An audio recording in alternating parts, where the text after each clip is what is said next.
Good morning. I think all members have taken their seats. I know we're getting used to where we sit right now because we've done a little switching. But I want to call the Subcommittee on Communications and Technology to order. Before we get started, I want to congratulate Congressman Bob Latta on taking over the ranking member. Bob, I look forward to working with you in this Congress to address our shared interest. And I'd also like to introduce the new members of the committee on the majority side and welcome them to the subcommittee.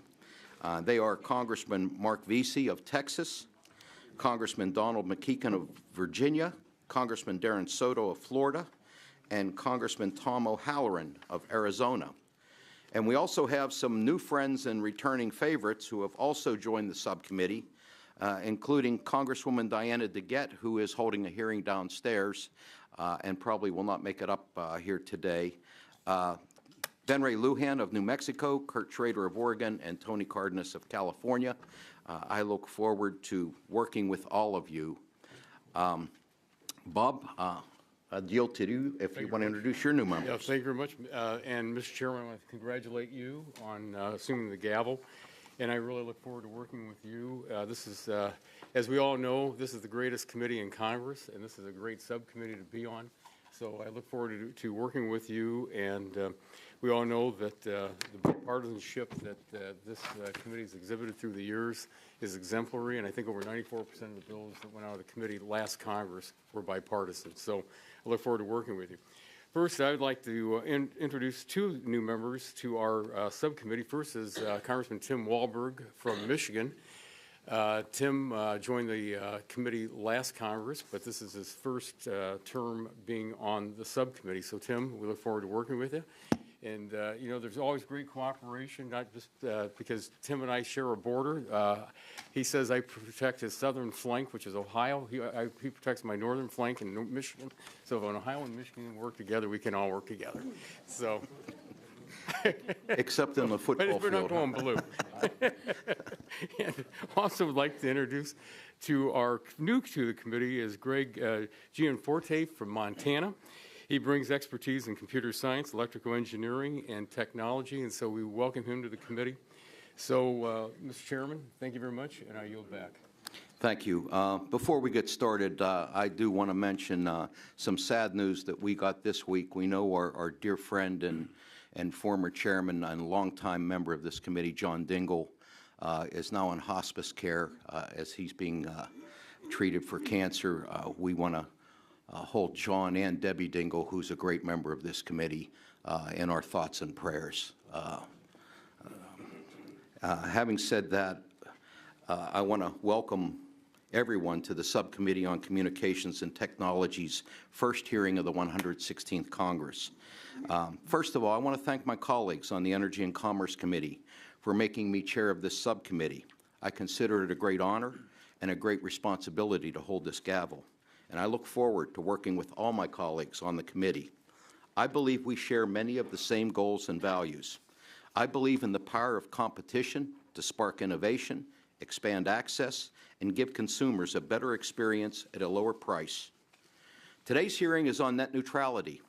I believe this is one of the most important digital rights issues we face today.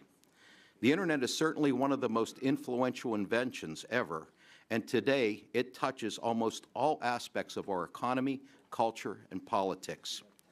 According to the estimates by the Bureau of Economic Analysis, the digital economy accounts for 6.5% of the total U.S. economy, or roughly $1.2 trillion a year in GDP. Last year, the FCC repealed the 2015 Open Internet Order. Let me be clear, this repeal had far greater impact than just removing the FCC's net neutrality rules. It was a step back by the FCC from its role as an agency that regulates and oversees Internet access, and a fundamental shift from all previous FCC chairs who worked to put in place enforceable net neutrality rules and preserve the Commission's vital oversight and consumer protection roles. Today, the online publication motherboard is again reporting that mobile carriers sold access to millions of consumers' real-time locations to bounty hunters and who knows who else. Their investigation found that one entity had requested more than 18,000 data location requests. These allegations are very troubling and need to be addressed and investigated. Last year, firefighters in California had their mobile command center's internet connection slowed down to a snail's pace because they exceeded their data limit. Because of the FCC's repeal of the Open Internet Order, and specifically repeal of Sections 201 and 202 of the Communications Act, as well as the General Conduct Standard, the firefighters couldn't call the FCC to restore critical access to their systems. Instead, they had to call their wireless company and pay a representative over the phone to increase their data plan, while in the midst of fighting the largest, most complex fire in California's history. In fact, because of the repeal, these practices were permissible under the FTC's jurisdiction because they were disclosed in the terms of service. Now, if we agree that public safety is a priority, we need to make sure that they are a priority, not just another subscriber. We not only need rules on the books that protect and preserve our nation's digital economy, we need a cop on the beat, and the FCC is the agency that was empowered by Congress to protect consumers, competition, and innovators' access to the Internet. With that, I'd like to yield the remainder of my time to my colleague, Congresswoman Anna Eshoo.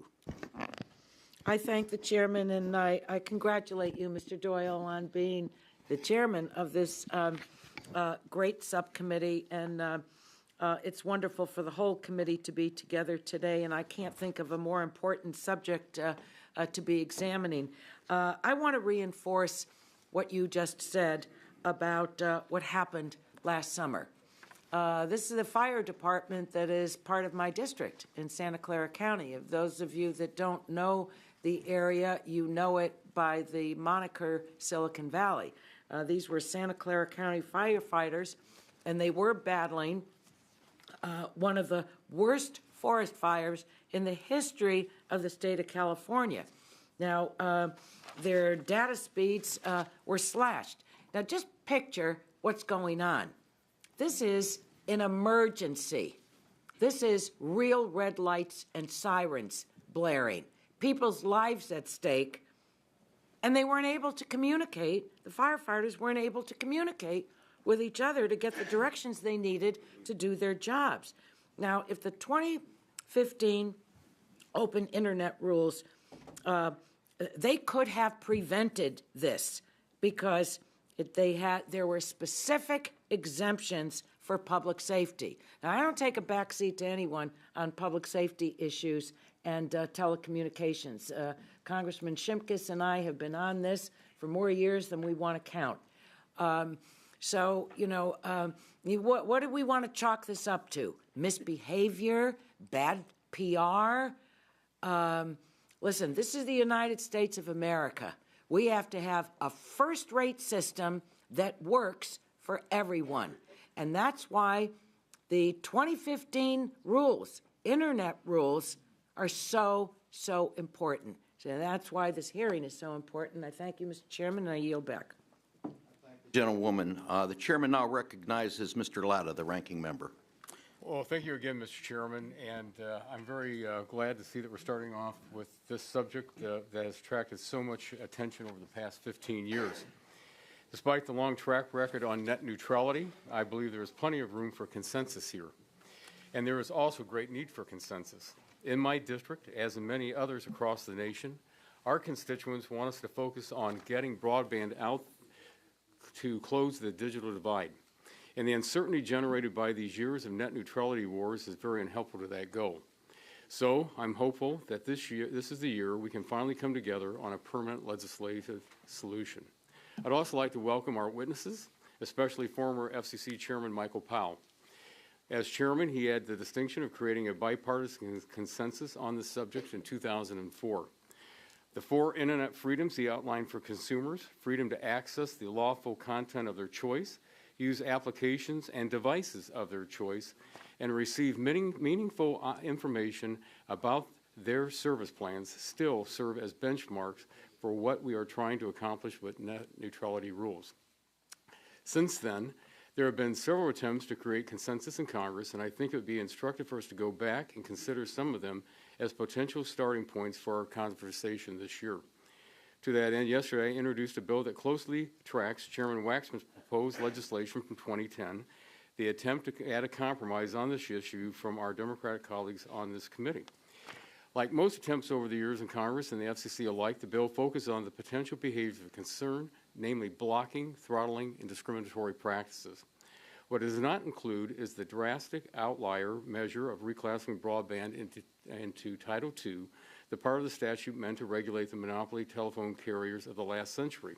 And to that end, this is Title II. It harkens back to an era where we have a telephone that doesn't even have a dial on it. This was used by my ancestors, and this is what we don't want to go back to. And the phones weren't all that was heavy about Title II. Title II carries with it close to 1,000 carrier regulations, a nightmare of government micromanagement, both for the providers bringing the power of the internet into our pockets on devices like these, of course, everyone has on them today are iPhones, and for their consumers alike. Reversing the consensus on classification made by Chairman Powell, Martin Jenichowski, the FCC dropped the AMBO on Title II onto broadband providers in 2015. At the time, the FCC did not forbear from applying over 700 of those regulations to broadband service, at least temporarily. But that just begs the question of why anyone still views Title II as a critical component to net neutrality legislation instead of complete overkill. Chairman Waxman recognized these three years after the first iPhone was introduced that he didn't need Title II to protect Chairman Powell's four freedoms and ensure an open internet, and we don't either. In fact, since the reversal of the 2015 Open Internet Order, the internet has continued to remain open and free. Americans have not been restricted from freely searching, posting, or streaming content. It's clear that Title II is not needed to protect consumer access to the internet. I look forward to the hearing from all of our witnesses today, and I look forward to moving forward on a long-awaited legislative compromise. And with that, Mr. Chairman, I yield back the balance of my time. Thank you. Chair now recognizes Mr. Pallone, Chairman of the full committee, for 5 minutes for his opening statement. Thank you, Chairman Doyle. And I want to first of all, I'm glad to see that you're our chair, but I also want to thank you for all that you've done over the years on the subject matter of this subcommittee, but particularly on net neutrality, because you were the sponsor of the CRA resolution. Today's hearing examines a communications service that is essential to consumers and businesses alike. The Internet is indispensable to modern life and a catalyst for American innovation and social interaction. Until last year, both Republican and Democratic-led FCCs recognized that net neutrality principles were core for ensuring the Internet remained free and open. Until last year, both Republican and Democratic FCCs believed that when consumers paid their hard-earned money each month to connect to the Internet, they should get access to the entire Internet. And until last year, both Republican and Democratic FCCs were not in agreement that your Internet service provider should not be the one deciding what you see, how you see it, and when you see it. But then came President Trump, and the FCC stepped in. Well, I should say this. Before Trump, the FCC stepped in to stop net neutrality violations that stifled innovative technologies and allowed ISPs to pick winners and losers on the Internet. They knew that consumers would lose if the government stood by and did nothing. And that's because the history of broadband is chock full of bad behavior that strong net neutrality protections like those in FCC's 215 order were designed to address. And I'd like to introduce an article for the record from the Free Press detailing many of those violations, with your permission, Mr. Chairman. Without objection, so ordered.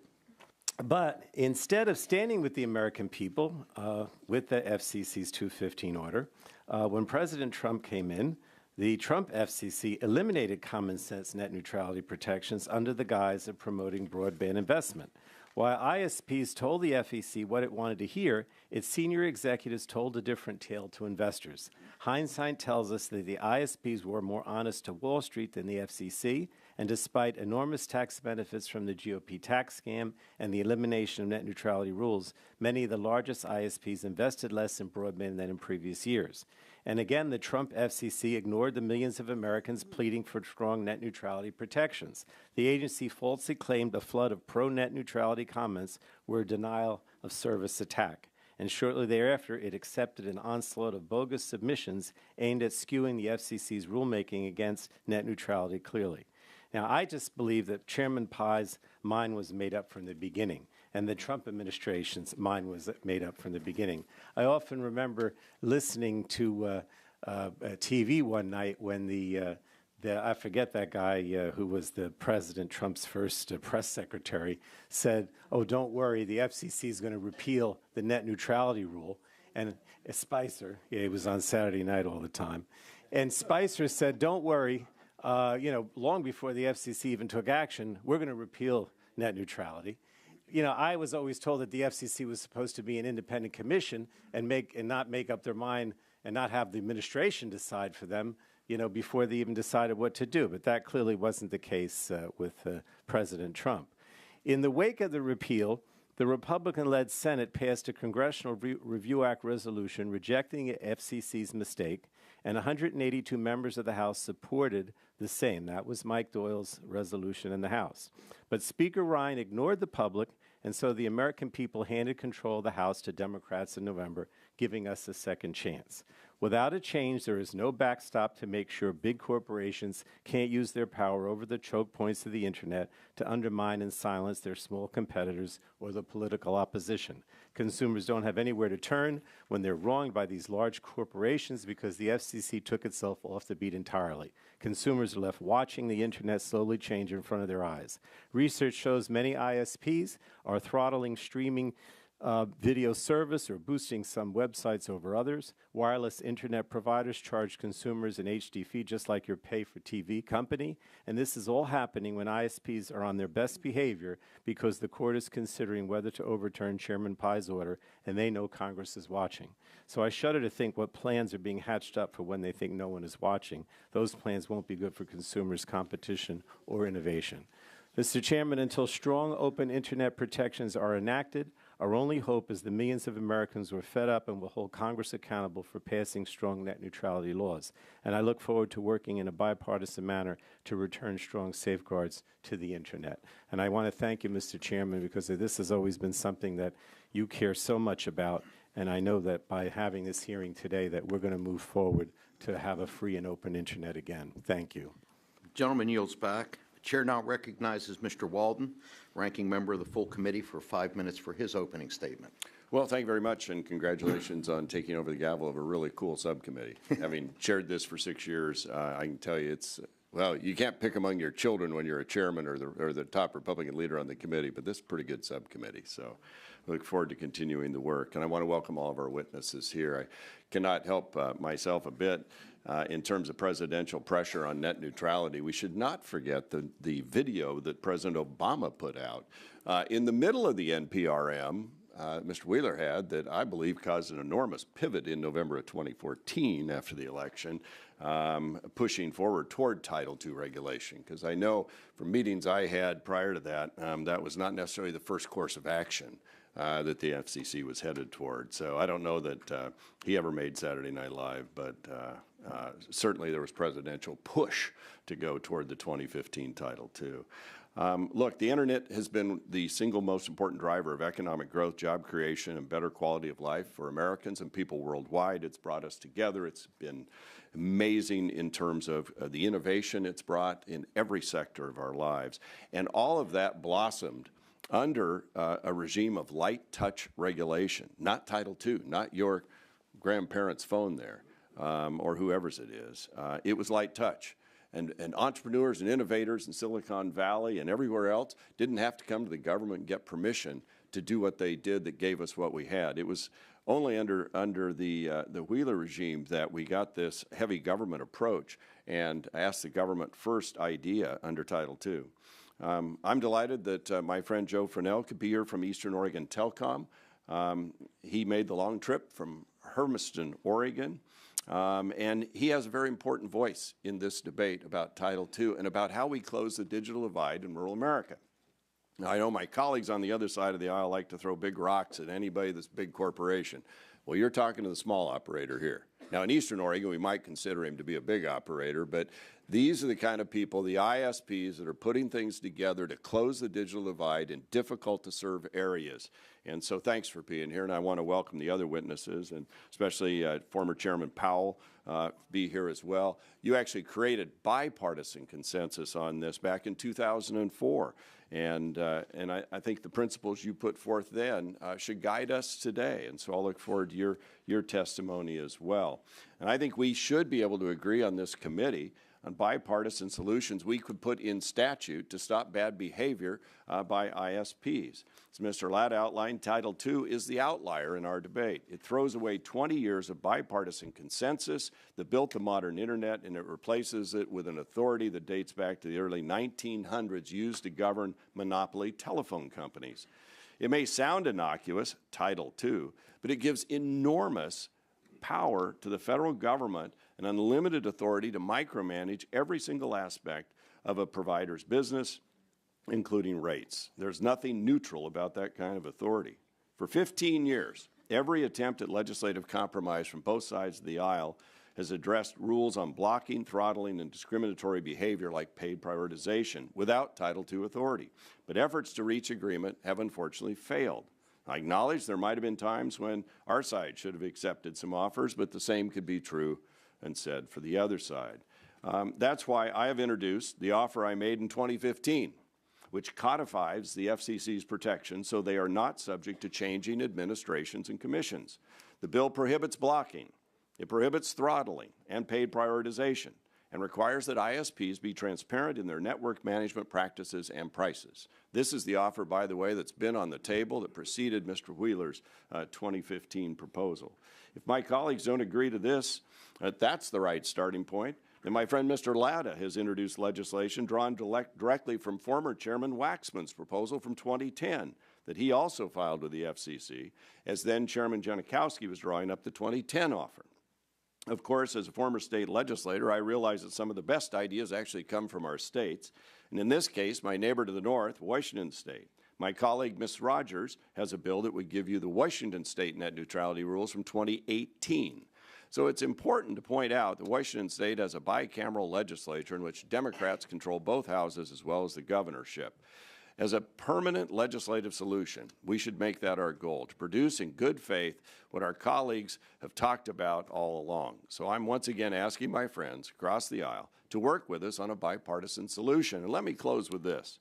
I want to read from a letter that is from 2010. And it says, and I quote, "Classifying broadband internet access as telecommunications services that are subject to the provisions of Title II of the Communications Act may have far-reaching implications. To reclassify these services is to create uncertainty, something that is sure to adversely affect investment decisions and job creation, both of which are in short supply right now. This is a job for Congress." Chairman Pallone, I couldn't agree more with you. This was your letter from 2010, and I look forward to reaching across the aisle to find a solution here that will give certainty to the market and protection to consumers. And with that, I yield back the balance of my time. Gentleman yields back. I'll remind my friend that the past efforts of both Republican and Democratic FCC chairmen to do it in the way that you described was struck down by the courts, and the only rule was the Tom Wheeler rule that was also taken to court was upheld by the courts. If the gentleman would yield, since he referenced. No, we're going to get started now. Thank you. Chair, want to remind all members that pursuant to committee rules, all members' written opening statements will be made part of the record. I'd now like to introduce our witnesses for today's hearing and welcome them all to this committee. First, we have Ms. Danelle Dixon, who is Chief Operating Officer of Mozilla. Next, we have Ms. Ruth Livier, an actress, writer, and UCLA doctoral student. Mr. Joseph Fresnel, a General Manager and CEO of Eastern Oregon Telecom. Ms. Jessica Gonzalez, Vice President of Strategy and Senior Counsel at Free Press and Free Press Action Fund. Former FCC Commissioner Michael Powell, who's now President and CEO of NCTA, Welcome back, Commissioner. And last but certainly not least, Tom Wheeler, former commissioner who, Tom, I know you were before this committee more than any other FCC commissioner, and you thought you'd never have to come back here, but here you are, and thank you. Tom is a fellow with the Brookings Institute. We want to thank all our witnesses for joining us today. We look forward to your testimony. At this time, the chair will now recognize each witness for 5 minutes to provide their opening statement. Before we begin, in front of I want to just talk a little bit about the lighting systems for those of you that are new to testifying here. In front of you, you'll see a series of lights. The light will initially be green at the start of your opening statement. It's going to turn yellow when you have 1 minute remaining. So please be prepared to wrap up your testimony at that point. And when the light turns red, your time has expired. So with that, Ms. Dixon, you are now recognized for 5 minutes. Chairman Doyle, Ranking Member Latta, and members of the subcommittee. Thanks to net neutrality, with the touch of a button, an owner of a small business in Pittsburgh, Pennsylvania, or in Perrysburg, Ohio, can get on the open web and instantly reach billions of customers around the world.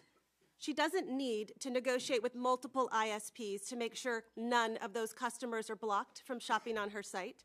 She doesn't need to hire an army of lawyers to make sure that she isn't put in Comcast or Verizon's slow lane. She only needs to make sure that she is creating the best product for her customers. That is the genius of net neutrality. An open internet without ISP gatekeepers, where the best ideas and businesses can be seen instantly. And that is what we're here to talk about today. My name is Danelle Dixon. I'm the Chief Operating Officer of the Mozilla Corporation. We are the makers of the open source Firefox browser and other web-based products and services. As defenders of the open internet, Mozilla has a long history of support for net neutrality, and we remain as committed as ever to the strong net neutrality protections and clear FCC authority. Given the importance of this issue to internet users all around the world, I want to thank you for the opportunity to testify. I would like to make 3 points today. First, net neutrality is essential for businesses online, and particularly small businesses. We need an internet where small businesses can flourish by delivering what users want, finding the gaps and opportunities in the market that aren't being served, and delivering those. I am certain that Mozilla would not be here today without net neutrality. And if you look around the tech industry, this same origin story is repeated over and over. Losing net neutrality does more than just lock in the positions of dominant players. It also stifles the market of ideas, puts innovation behind a barrier of permission and negotiation, and places roadblocks in front of diverse viewpoints and approaches. Second, while the FCC has worked to repeal these protections over the last 2 years, the case for net neutrality has grown even stronger. The FCC claimed that repealing net neutrality wouldn't pose any problems and would instead unlock investment and competition in the telecom industry. But here's what we've actually seen over the last 2 years. We've seen Verizon slow connections of California firefighters as they battled a blaze. And research from Northeastern University and the University of Massachusetts reports providers are slowing internet traffic to and from popular video streaming services like YouTube and Netflix. Did the repeal unlock massive ISP investment as promised? No. The data says that major ISP infrastructure investment has in fact declined. This shouldn't be surprising because remember, after the 2015 rules were adopted, major ISP executives in quarterly earnings calls told their shareholders that the FCC's actions would not impact their investments. Similarly, many opponents of net neutrality claim that competition among internet service providers would be enough to protect users and small businesses. But competition among ISPs remains an illusion today. Roughly half of this country has at most one option for high-speed access. And third, we must restore strong net neutrality protections and clear FCC authority today. There is no time to waste. We need to protect net neutrality, and the clearest path forward today is to restore the protections of the 2015 order through litigation. That's why Mozilla led the effort to file suit against the FCC in the D.C. Circuit Court. And we were joined by a broad coalition of public interest organizations, public sector agencies, and technology companies. We understand the value of legislative solution to provide lasting protections, but any effort must offer, at the very least, the protections that are as strong as the 2015 order, with adequate and flexible authority for the FCC to enforce it. Anything less does a disservice to consumers. In conclusion, as a business leader, I would note how unfortunate it is to see this issue take on such a partisan view in D.C. Polling shows that the broad majority of Americans, both Republicans and Democrats, support net neutrality. Promoting a level playing field of competition and innovation is not a Democratic or a Republican value. It is an American value. Thank you for the opportunity to testify. Thank you, Ms. Dixon. We now recognize Ms. Livier. You're recognized for 5 minutes. In 2014, I testified before the Senate Judiciary Committee on how net neutrality changed my life as a Hollywood entertainment professional. I shared that the open internet put worldwide distribution of media content at the fingertips of independent artists like me. This gave us the unprecedented opportunity to tell our stories from our points of view and share them globally without the financial and corporate gatekeeping roadblocks of traditional media. It empowered us to define ourselves. This matters because the media produced by Hollywood historically tell an incomplete and unbalanced narrative about U.S. society. Latinx communities are largely misrepresented, symbolically annihilated, and/or positioned as peripheral characters in someone else's story. With net neutrality rules in place to ensure that internet access service would remain open, with low barriers to entry, artists could actively participate in balancing Hollywood's irresponsible exclusions. Net neutrality is the reason I went from approaching a traditional media executive for advice on a script I had written and being told by them, "Who are you for anyone to produce your show?" 2 years later, becoming the first person to join the Writers Guild of America West via my work in digital media for a web series that I produced based on that very same script. The difference between these two scenarios was that camera equipment was no longer cost prohibitive, and the exciting new frontier of the open internet allowed the rest of us, regardless of ethnicity or socioeconomic standing, to finally tell our stories without getting discouraged, derailed, or turned away. Net neutrality is about ensuring that traditional media's exclusionary practices are not transferred and amplified by broadband providers. It is about who has the power to control narratives and does shape perceptions and perspectives. This has significant impacts on society. For marginalized communities, our representation or lack thereof can be a matter of life or death. When we are dehumanized in the media, it makes it easier for immoral individuals and groups to justify their targeted aggressions against us. A neutral internet empowers us to virtually walk arm in arm with the confidence of knowing that our voices matter and we are not alone, that we are not invisible, and that our experiences are not isolated. In the summer of 2018, for example, a group of Latinx entertainment media colleagues and I formed a group to rally against the cruelty of family separations. Because of net neutrality, we were able to learn about the crisis from a variety of online sources. Brave journalists, activists, and whistleblowers exposed the injustices that were and continue to be perpetrated on brown men, women, and children at our southern border and beyond. The open internet allowed us to organize and to join forces to push back against this administration's inhumanity. As a Latina who has grown up in a low-income family where English is our second language, I have firsthand experiences of how much you have to juggle just to stay afloat, and how mentally, physically, and emotionally exhausting it can be to navigate daily and persistent forms of oppression. The system is so relentlessly stacked against you that it just seems easier to give up, tune out, and put your head down and believe the myth that there's nothing that we can do, that that's just the way things are. But social inequities are social constructs. They have been structured to serve particular purposes, helping some and harming many other human beings in very real and very personal ways. Net neutrality is a ray of light that can put us on the path to bridging some of these inequities by affording us the option to make ourselves visible and to make our voices heard in the digital spaces. This policy is also about protecting our ability to have access to job opportunities, since more and more jobs are being partially or fully migrated onto the digital space. This is true for me as an actress. Some of my jobs now take place in the digital arena. As a UCLA doctoral student, this is within the area of my research. Taking a cue from my academic advisor, Dr. Sarah T. Roberts, and her groundbreaking work in digital labor, my research sheds light on the relationship between the exclusionary structures of traditional media and the exploitation of human beings who are doing creative work in digital environments. My ability to do this research would be significantly hindered without net neutrality, without access to diverse viewpoints, and within such a mediated and corporate-facing environment.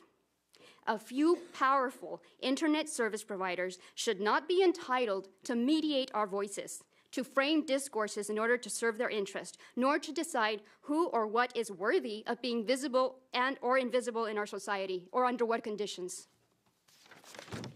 Net neutrality impacts human beings in very real ways every single day.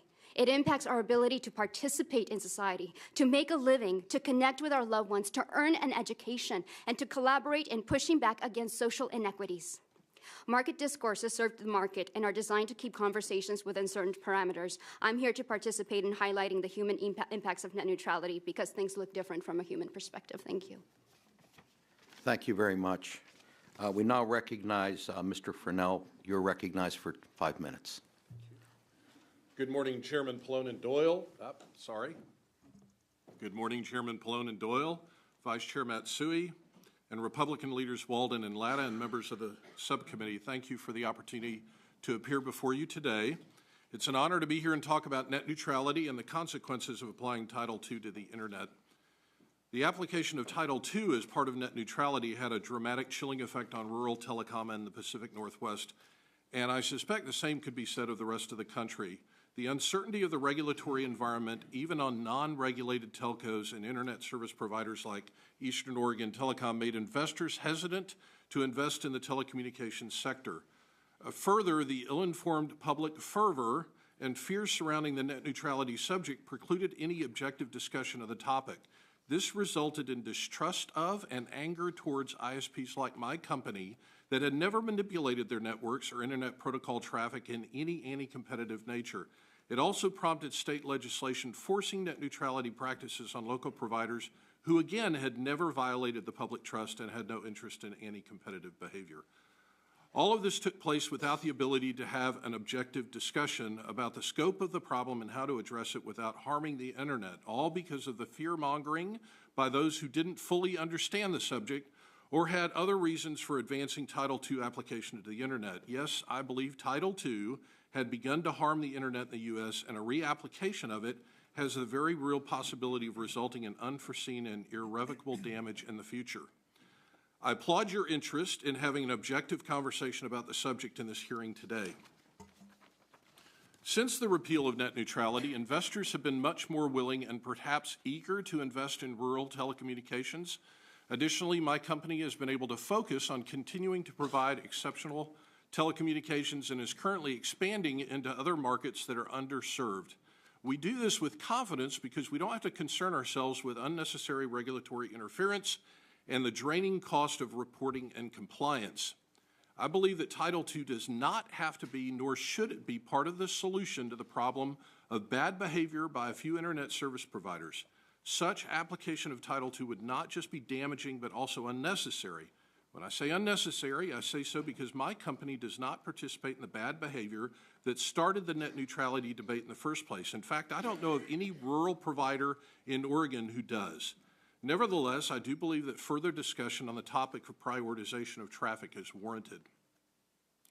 As a society, we apply different values to everything, sometimes rightly and sometimes not. In fact, I think we would all agree that as most forms of information, voice, data, video, etc., are now being moved via internet protocol, some are clearly more important than others. Here are some of my own examples. A long-distance call to 911 should take priority over a regular call. If my daughter was in a car wreck and had a head injury late one night, I would want the digital imaging that needed to be analyzed remotely by a radiologist or surgeon to take priority over someone else's online gaming tournament. Students participating in distance education or online standardized testing should get priority over those streaming online movies for entertainment. Prioritization of traffic becomes a problem only when it's done to harm or eliminate the competition, and there are consumer protection laws in place that target this type of behavior, adding additional layers of regulatory burden is not the answer. Instead of adding to that burden, I encourage you to consider leaving the longstanding Title I regulation of the Internet in place, abandon any initiative to reinstate Title II through legislation, and address the anti-competitive abuses that everyone fears with light-touch surgical precision.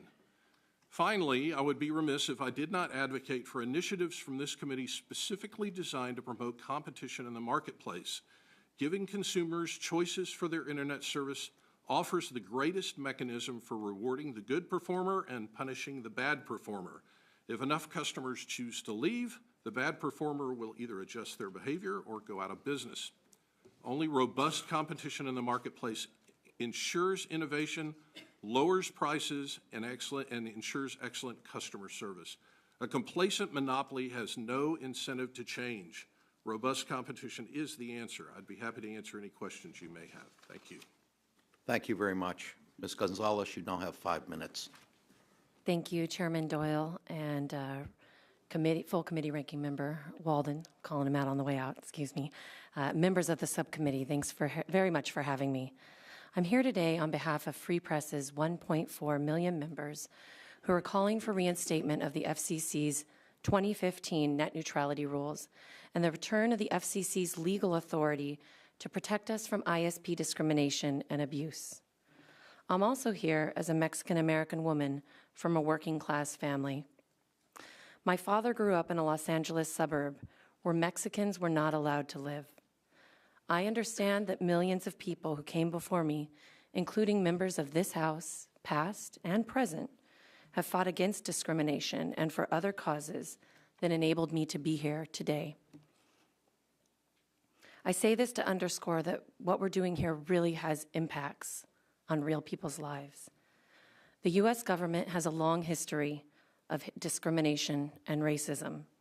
Indeed, it used the media system to legitimize the enslavement of Black people and the genocide and displacement of Native peoples. And although it's taken some steps to reduce racism and discrimination in certain aspects of American life, like housing, it's done little to remedy structural racism in the communications sector. The FCC's 2015 net neutrality order is one exception. That order gave the FCC clear authority to prevent and investigate shady ISP business practices, like, but not limited to, blocking, throttling, and discriminating against lawful content. The Trump FCC's 2017 decision to repeal that order was wildly unpopular. Polls show that 82% of Republicans, 90% of Democrats, and 85% of independents object. And people of color have been some of the most vocal critics, in part because we have more at stake. Never before in history have barriers to entry been lower for us to reach a large audience with our own stories and our own words, to start small businesses, to organize for change. This hits close to home for me because my best friend Vanessa is a blogger and small business owner. While she was pregnant and in the midst of the Great Recession, she was laid off from her job. And she began blogging from her apartment in 2010 after her daughter's birth. It was a labor of love. Her intention was to fill the void of content designed for and by parents of multiracial children. She began writing love letters to her daughter to ensure that the beauty and power of Black and brown women were front and center, even in a world that subjugates us at every turn. Vanessa's blog, desumama.com, underscores that mothers are the storytellers, dream keepers, and legacy builders for the next generation. Today, Desumama has a loyal following and is building understanding across cultures. It's also a successful business that has helped Vanessa supplement the family income and supported her journey to home ownership. The end of net neutrality that means that her voice might be drowned out by corporate media that can pay more to access her audience. Some of the same corporate media that have failed spectacularly to represent us. This could impair her family's livelihood and the reach of her cultural influence. And Vanessa cares so deeply about this issue that she actually flew here from Long Beach, California. She's sitting behind me today on her own dime to bear witness to this hearing. I'm not going to look back there, I'll get emotional, but she really believes that this is critical to her business model and to her ability to spread the word.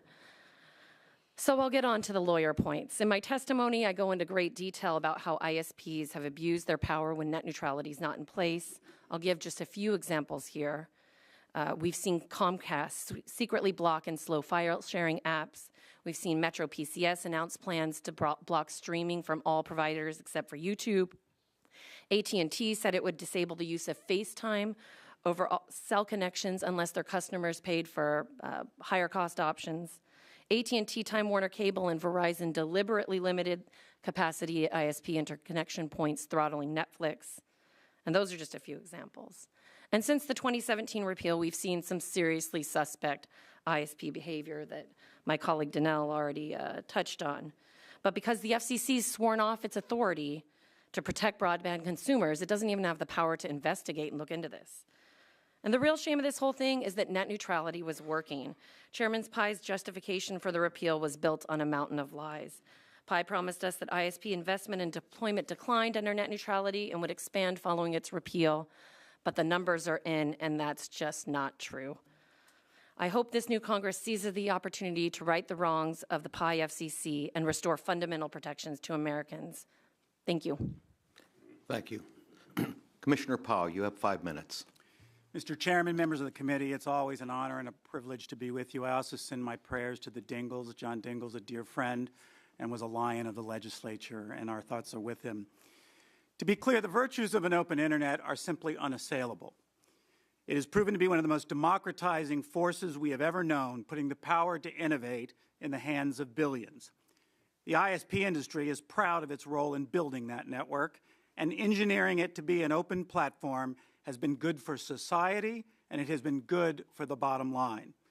That is why we unequivocally support legislative efforts to codify open internet rules in a manner that preserves the incentives for investment and dynamic growth. But to craft rules that maximize public welfare, we must appreciate the symbiotic nature of the internet ecosystem. Just as great software depends on great hardware, the internet depends on an ever-improving network to facilitate cycles of ever-improving applications. We all recognize that users need an open internet to thrive, but we cannot ignore the fact that they also need the network to continuously innovate and improve. A startup needs confidence that the network will reach their customers. Rural communities need networks to reach them in remote regions. Consumers require high-quality, secure, and reliable networks, and advanced applications will require even more powerful infrastructure. Put simply, the internet cake is not fully baked. It must continually innovate and improve, and policy must protect the conditions that make that possible. But Title II throws a wrench in the flywheel of innovation. Dumping a mountain of regulations designed for a different time, for a different network, with different economic conditions and different consumer needs throws off the balance. Title II is a massive body of economic regulations. It lets the government set prices, decide the terms and conditions of services, and improve new products and services. Let's be transparent with the American public. A debate about Title II is not a debate about net neutrality. It is a debate about whether to regulate the internet as a public utility with implications that go far beyond simply protecting the internet. The old and haggard Title II should not be tucked in under the shimmering cloak of restoring net neutrality protections. The future of the internet deserves more careful consideration. Moreover, a bill that includes Title II will rupture any hope of bipartisan legislation in a divided government, ensuring that for countless more years we will go by without the resolution the public deserves. There is unique common ground on which to build enduring net neutrality rules, and we should seize the opportunity rather than squander it. As you consider legislation, I would encourage you to heed the caution that first do no harm. By almost every measure, the internet ecosystem has thrived for decades. The internet is the fastest deploying technology in the history of the world. It gets better at a relentless and unprecedented pace. It has been built with trillions of dollars of private capital, freeing public resources for other pressing societal needs. Innovation has advanced at a dizzying pace, giving birth to startups that have grown to become global giants. And against this positive backdrop, there simply is no evidence of systematic patterns of ISPs undermining the openness of their networks. One must rigorously ask, with an open mind, how will Title II utility regulation improve on these enviable results? And is it worth risking messing things up by adopting it? We have compelling evidence that utility regulations will mess things up. There's a voluminous literature documenting the negative effects of utility regulation on dynamic industries. To ignore it is to ignore the hard-won lessons of history. But we don't need to spend hours in the library reading economic articles. We have real-world examples right in front of us. In Europe, regulators did adopt utility-style regulations, and as a result, they've achieved substantially slower speeds and attracted dramatically less investment than in the United States. And on our own shores, we can see that our utility-based infrastructures in this nation are crumbling. The electric grid, our roads, our airports, and our drinking water have all earned failing grades due to chronic underinvestment under this regulatory approach. Is that truly the model we hope to emulate for the Internet? In summary, in software programming, an infinite loop is defined as a piece of coding that lacks a functional exit so that it repeats indefinitely. Net neutrality has been stuck in that infinite loop for way too long. It's time for Congress to debug this debate once and for all and reach a bipartisan solution that protects the open Internet without damaging Internet growth. Thank you, and we stand ready to help you do that. Thank you. Commissioner Wheeler, you're recognized for 5 minutes. Thank you, Mr. Chairman. Whoops. Thank you, Mr. Chairman. And I want to begin by associating myself with my friend Michael and his wishes for the Dingell family. In all the world, there was only one Big John, and he is Mr. Chairman. One of the things that allows me to reflect on that is that it seems like I have been before this committee so many times over the last 40 years. First, when I had Michael's role as the CEO of NCTA, then when I had a similar role in the wireless industry, and then when I had the great privilege of being the chairman of the Federal Communications Commission. But today, I appear before you as an American citizen who has 40 years of experience dealing and living at the intersection of new technology and public policy. The lesson of that is that net neutrality is not a new concept. Essential networks have always historically been required to be open. It started back in feudal times when English common law required that the ferryman had to provide non-discriminatory access to haul people across the river. When the telegraph came along, the first telecommunications service, in 1860, Congress said it must be non-discriminatory. Net neutrality was passed in 1860.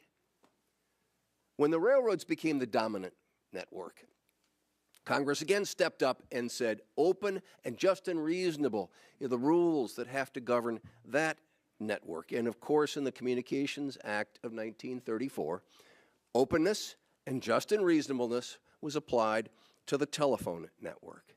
Now, let's be real clear. It was those policies that created the Internet. It was the ability of anyone to access an open network that gave us ARPANET and AOL and everything else. The 2015 Open Internet Order extended those enduring principles to Internet service providers while removing outdated and unnecessary Title II common carrier requirements. I understand why the ISPs don't like this. They want to be able to make their own rules. They argue that transmitting zeros and ones rather than analog somehow absolves them of the responsibility to be open and just and reasonable. That's kind of like saying that electric cars don't have to obey the speed limit because it was established for gas vehicles. No, there are enduring principles that apply to essential networks. Let me quickly address 3 policy issues that flow from that.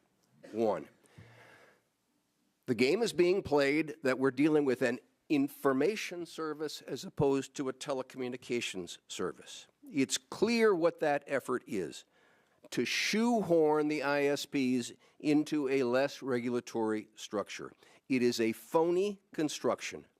Regulating networks like the content they carry is just like saying that because a road leads to Macy's, that the road ought to be regulated the same way Macy's is. Justice Scalia said it a lot better when he said there's a difference between delivering a pizza and making a pizza. There's been a lot of talk about the second point I would make about how the Trump FCC presented false evidence that open internet regulation would hurt investment. But thirdly, focusing on blocking, throttling, and prioritization ignores the future and doesn't even protect today. It doesn't protect today because it says, you're free to discriminate, just don't do it this way. And worse than that, Michael was right. The cake is not fully baked. But those 3 principles apply Netflix concepts to a dynamic and constantly evolving internet. Today, the internet is about transporting things. Web 3.0, which is now upon us, is about a network that orchestrates, not transports. Today, 4G is about full signal transition. 5G is about network slicing into pieces. There must be a general expectation that no matter how technology develops, the essential networks must be open, just, and reasonable. Thank you. Thank you very much. And let me say both to Mr. Powell and Mr. Wheeler, I should have referred both of you as chairman, not commissioner. There's enough chairman in this. My apologies. With the conclusion of witness testimony, we're now going to move to member questions. Each member will have 5 minutes to ask questions of our witnesses. I will start by recognizing myself for 5 minutes. Chairman Wheeler. Sir. When the FCC enacted the open internet order, it included the bright line rules we all talked about, no blocking, no throttling, right, paid prioritization. But it also included a general conduct standard, consumer protections, and commission oversight of interconnection and zero rating policies. Can you briefly, and I would underline briefly, give us some examples of past problems that necessitated the addition of these additional provisions in the order? Well, you've heard many of them being discussed in the previous testimony. There's a historical reality when Comcast tried to block P2P. There is the experience of Comcast trying to block, not trying, but indeed blocking ports into their network. There is when AT&T and Verizon said they would not allow Google Wallet on their networks. It's when Verizon said they would not allow tethering apps on their wallet, so forcing you to pay $20 for their tethering service. And it continues, as we've heard multiple times. You, Mr. Chairman, referenced the Mendocino fire. And what's significant about the Mendocino fire is not just the impact that it had on the firefighters, which is significant, but the impact it had on the people who were suffering as a result and who suddenly found that they were being throttled and had no place to go because the FCC had washed their hands. The study from Northeastern University on throttling, how Sprint degraded Skype, the whole, and then the whole issue of the so-called zero rating. There is just a study that just came out that proves that free is not free. The interesting thing is that what the study found was that data rates where 0 rating free services are allowed are actually higher than where they are not allowed, which makes sense, of course, because somebody has to subsidize what some folks are getting for free. I mean, this is an ongoing, how creative can you be to figure out ways around it? Thank you very much. Ms. Dixon, your company, Mozilla, has been the lead plaintiff in suing the FCC and hoping to overturn the FCC's repeal of the Open Internet Order. Can you also briefly tell us why you think these protections are critical for small businesses and innovation, and do you think that the bright line rules of the Open Internet alone are sufficient by themselves?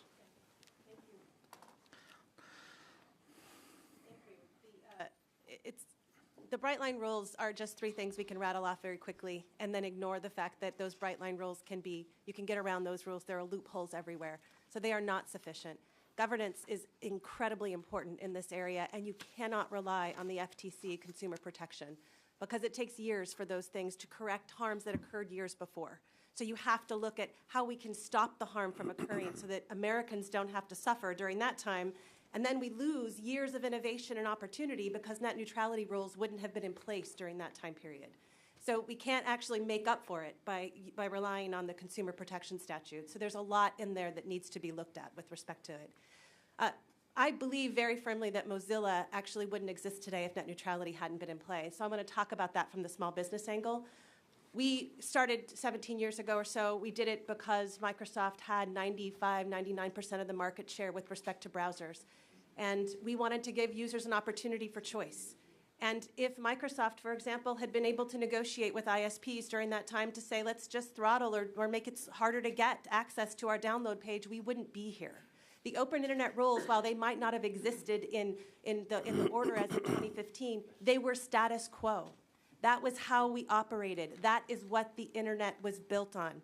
The openness, the transparency, the standardization, the requirement that we all work together, that is how we got to all of this record revenue that folks have today. So small businesses need an opportunity to participate in that. Thank you. Thank you very much. Tom, I just want to get back to you just for one quick sec. You know, a lot is talked about Title II, and my friends like these props, bringing the old phones up from the 1800s. But Title II had many, many sections to it, and there was a lot of forbearance in your Open Internet Order. Many of the things that are concerns that were discussed, rate regulation and others, they were forbeared, weren't they? So I believe that Title II has like 45 sections, and we forbore, if that's the word, from 27 of them. And I'm, Mr. Latta, I got to pull this out because to say that this is also a Title II phone. Thank you. I see. I don't want to abuse my time too much because I'm hoping other members don't either. So with that, I will yield to Mr. Latta for 5 minutes. I appreciate the chairman for yielding. And Chairman Powell, we discussed the 4 freedoms for Internet consumers that you outlined back in 2004. Your accomplishment in creating a bipartisan consensus at the Commission looks even more impressive given what's happened in later commissions. Will you elaborate on the meaning of the first freedom, the freedom to access the lawful content of the consumer's choice? It seems to me that we've all agreed since then that nobody wants ISPs blocking content they don't like.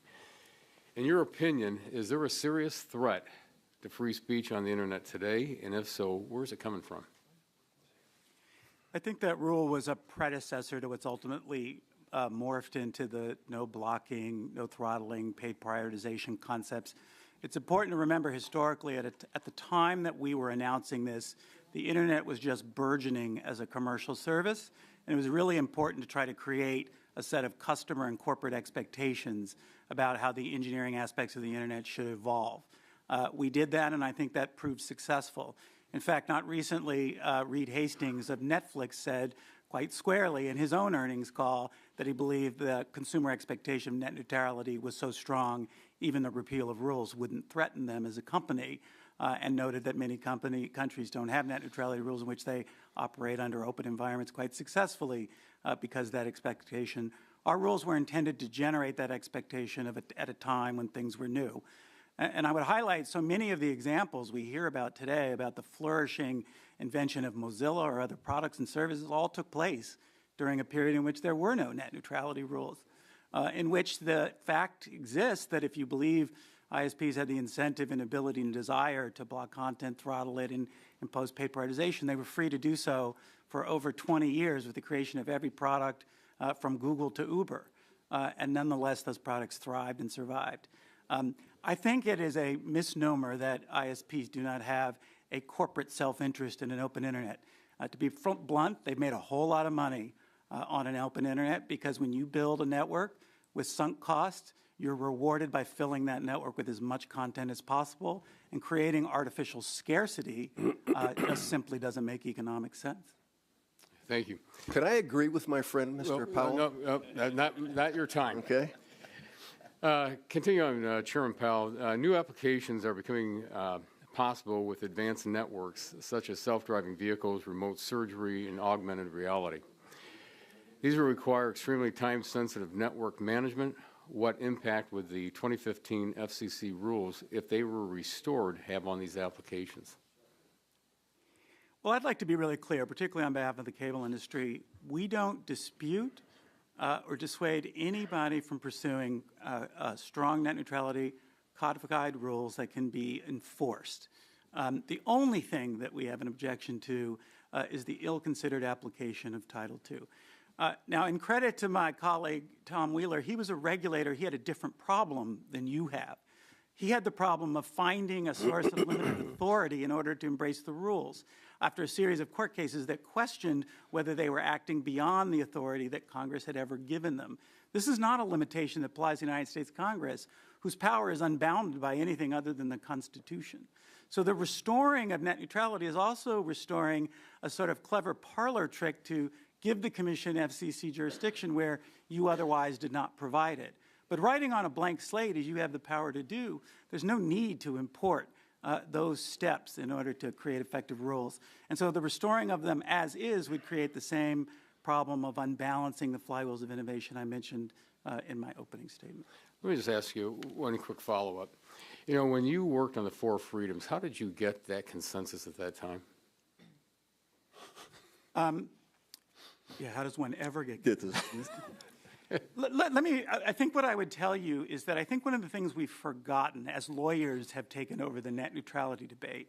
In the early days of the internet, open internet and net neutrality was an engineering principle. It wasn't a legal principle. It was the idea that you could use IP protocols and reach any consumer on any computer, whether it was a Macintosh or a Windows computer. Didn't matter what devices they used, what computers they used. And it ensured that it was a network that nobody centrally controlled, which is true today. In the phone network, it was like a spoken wheel in which somebody sat at the center of the network making all command and control decisions about the flow of traffic. In the internet world, there is no central orchestrator. The network is owned by no one at its core, and it flies around unfettered by any intervention. So what we understood was we were trying to give voice in a regulatory sense to what had already become a pretty rigid engineering concept, and there was pretty universal bipartisan agreement about that was, in fact, how the internet worked, and any policy should reflect that. Thank you very much, Mr. Chairman. My time's expired, and I yield back. Thank you. The chair now recognizes Mr. Pallone, the full committee chairman, for 5 minutes. Thank you, Mr. Chairman. It's been noted, Chairman Wheeler, that you've had the unique experience of leading both the FCC as well as some of the industries that now oppose strong net neutrality. And as you know, when Chairman Pai sought to repeal the 2015 net neutrality protections, he did so citing the potential for increased broadband investment. And now we hear investment went down after Chairman Pai's order was adopted. So I have two questions. The first one is, can you explain what's going on here? Was the 2015 order as bad for the Internet service providers as they claim? Well, I think the evidence of that is no, in a word. Investment investment increased in the 2 years following the Open Internet order, as opposed to the 2 years preceding the Open Internet order. All right, well, let me ask you my second question. Some internet service providers claim they don't oppose net neutrality protections that would stop blocking, throttling, or paid prioritization. But I worry, and I know Chairman Doyle has expressed this, about the threats to an open internet that we haven't anticipated. Rules like the General Conduct Standard that you included in 2015 rules and that Governor Murphy of New Jersey included in his executive order recently are aimed at providing a regulator the flexibility to protect consumers from new threats or unanticipated threats. With that in mind, why is it important to have strong federal protections like the General Conduct Standard or protections for interconnection? Thank you, Congressman. The interesting thing is that saying I am for an open internet, I'm just not for the common carrier rules is kind of like saying I'm for justice, just not for the courts overseeing it. The reason that I was saying to Mr. Latta that I agree with my friend Michael and the leadership that he showed with his 4 principles. And there is a huge difference between his 4 principles as chairman and the advocacy that you're hearing today. The 4 principles are just that. They're principles. They're broad. They cover a multitude of topics. Blocking, throttling, and paid prioritization, that's it. And as I said in my opening statement, what that means is you're free to do whatever you want in discriminating, so long as you say, well, it's not blocking, it's not throttling, it's not paid prioritization. We do not know what the internet is going to be. And we can't sit here and make Netflix-era decisions that we assume will apply tomorrow. The nature of the internet has changed since Michael did his 4 points, and it's going to change again tomorrow. And our challenge is how do we make sure that the public interest is represented in that change? Well, thank you. Now, I wanted to ask one more question of Ms. Gonzalez. I'm concerned that the FCC ran a flawed process leading up to the repeal of net neutrality, specifically by ignoring thousands of consumer complaints and allowing millions of fake comments with stolen identities flood the docket. And I'm worried that the proceeding is tainted. So, Ms. Gonzalez, in your view, was the FCC's repeal of net neutrality tainted, and does that put the repeal on shaky ground, in your opinion? Yes, and we actually covered this in our petition for, our brief in the net neutrality case where we're a party. The process seemed to be guided by ideology and not facts right from the outset. And in announcing his efforts to begin the repeal process, Chairman Pai said, "This is a fight that I'm going to win." And it appeared that skewed sort of the approach of the commission. You mentioned thousands of potentially fraudulent comments in the docket that the FCC failed to investigate and just went ahead and rushed forward to a final order without truly vetting what was happening in the democratic process, rulemaking process.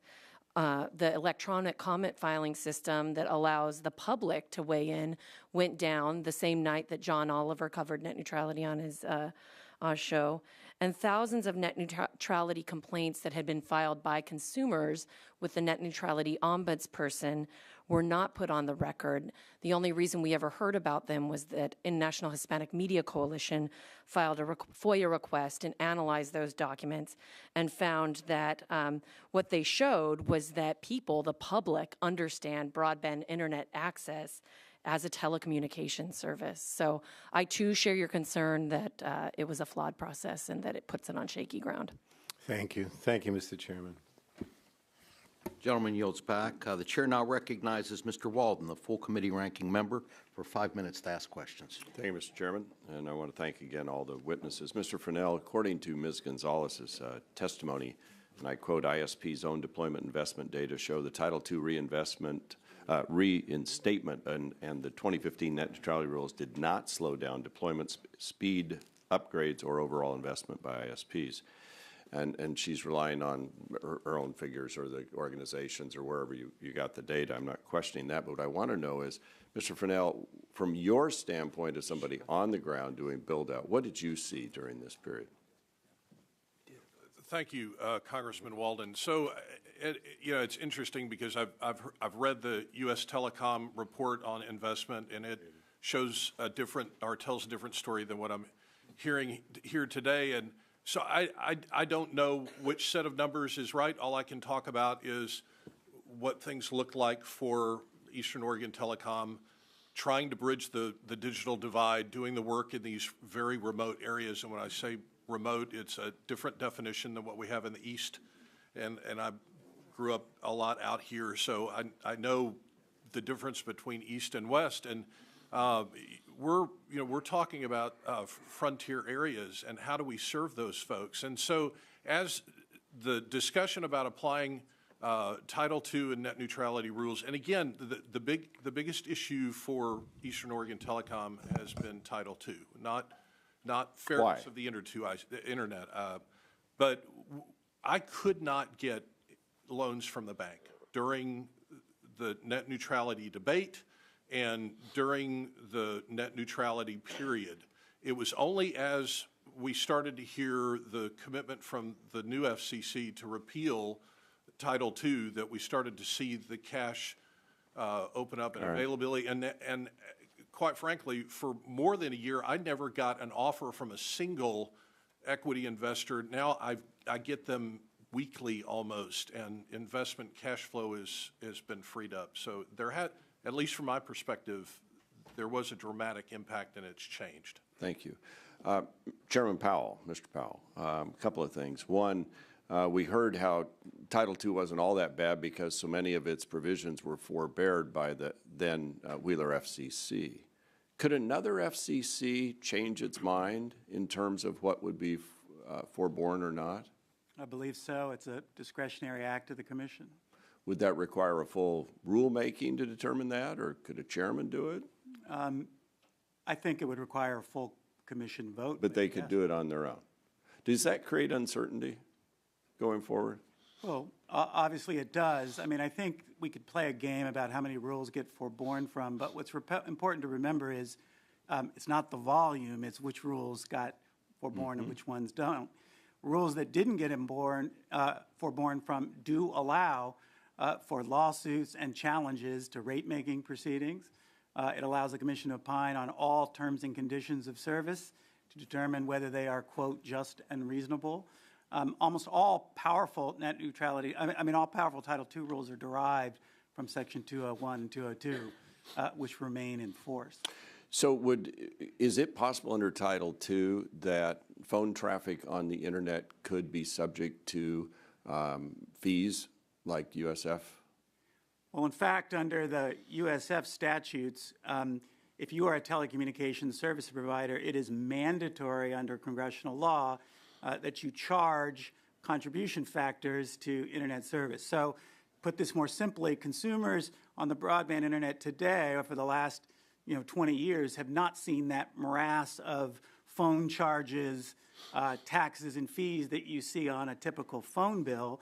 But once an information service becomes a telecom service, there's an argument that the statute requires those same fees and charges go on to an internet bill, which means a consumer's bill would go up. So one of the issues I know some groups raised with me last year, I think it was the realtors, very concerned about what they saw as paid prioritization, net neutrality, but what they were really talking about was more in terms of some of the search engines and how you could buy rankings. They were afraid their competitors were being ranked up. Do you think these net neutrality provisions we're debating here should apply to the edge providers?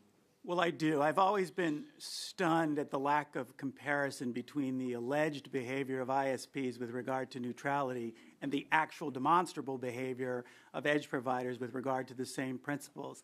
It seems to me just this week we learned about Apple blocking Facebook applications in its store. Just this week we learned of Twitter blocking speakers who they disagree with.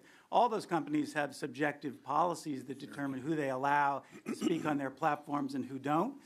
Facebook prioritizes news feeds at its choice. Google has a very profitable business model of allowing people to pay for who gets seen in search results higher than others. It's a hollow promise to consumers to say that we're going to guarantee you a world of neutral access when all the destinations that you attend are engaging in the very practices that we say are supposedly so heinous if they are enacted by an ISP. So at best, we're having a very incomplete conversation. Thank you. Thank you, Mr. Chairman, for your indulgence. Thank you. The chair now recognizes Mr. McNerney for 5 minutes. Mr. McNerney from California. Yes. I thank the chairman and I thank the witnesses for your testimony this morning. No, the truth is, my constituents care deeply about net neutrality. Just last March, more than 150 of my constituents attended a town hall meeting to voice their concerns. The way the FCC has handled this proceeding makes me question whether the agency even cared to hear my constituents' concerns and the concerns of millions of Americans who voiced their opposition. From the agency's failure to respond to my repeated requests regarding fabricated DDoS attacks, to its failure to respond to FOIA requests, and its failure to make thousands of submitted comments part of the record, there are major questions about how the proceedings were handled. In fact, FCC Commissioner Rosenworcel has accused her own agency of hiding information. Chairman Wheeler. Sir. Briefly, please. Would you make... You've been hanging around too long. What would you make of how the agency handled the proceedings, and is this any way to run the show? No. That's brief. Thank you. More than 9.6 million identities were stolen and used to file fake comments in this proceeding. About 26,000 of those are my constituents' identities. It's my understanding that these actions are now being investigated by federal and state law enforcement agencies, and it's been publicly reported that Broadband for America and Free Press subpoenas are part of this investigation.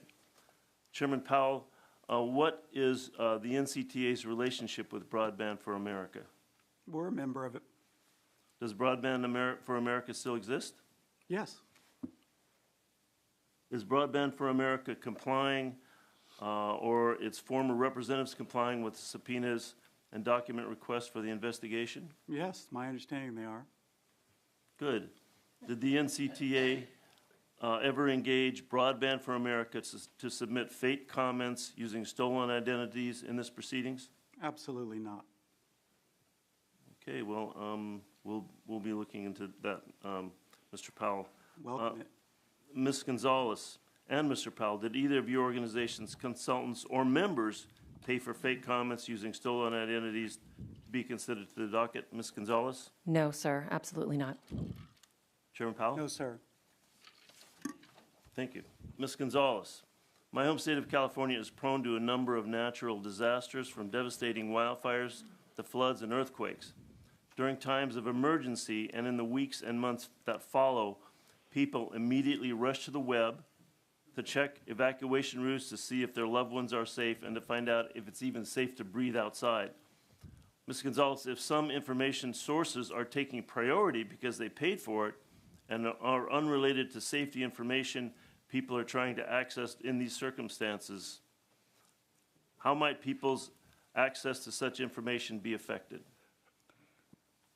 I think, it's long been the consideration of this committee and the FCC that public safety is one of, if not the most important job that we have to do. And we want to make sure that the commission has the full authority to ensure that consumers are protected in those times. Thank you. Ms. Livier, you gave a few examples of how open access was critical to establish artistic talent. Was the example list you gave exhaustive, or is it the tip of the iceberg? That's the tip of the iceberg. Okay, and so you could give other examples if we asked for that? Yes, sir. Okay, I might be asking you to submit a list, if you would, of examples. I would be happy to, yes. Ms. Dixon, I understand that some smaller ISPs, including Sonic, which serves many of my constituents, raised concerns in a letter to the FCC that Chairman Pai's order would threaten their ability to interconnect with the larger ISPs. I would like to introduce a letter for the record, Mr. Chairman. Without objection, so ordered. Ms. Dixon, can you explain the risks to consumers now that the FCC no longer has a framework to address interconnection complaints? It just creates the same issue. It puts the power in the hands of the larger ISPs. It puts the power in their hands to work with the largest companies on the web, the largest companies in the world, and leaves all the small businesses to have to wait and try to get the leftovers and the back and to go behind it. The interconnection agreements are a very important part of what the FCC needs to continue to regulate. Thank you. Mr. Chairman, I yield back. And thank the gentleman from the great state of California.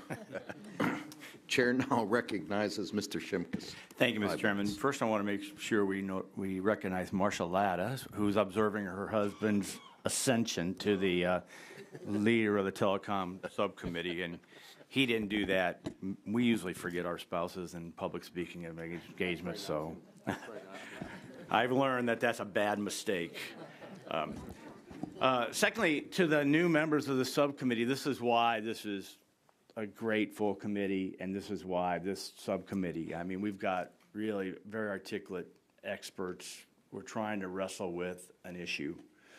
As the chairman of the full committee has reminded me numerous times, if we want, if you know, we could have messaging fights, and we'll have those, or we could pass laws.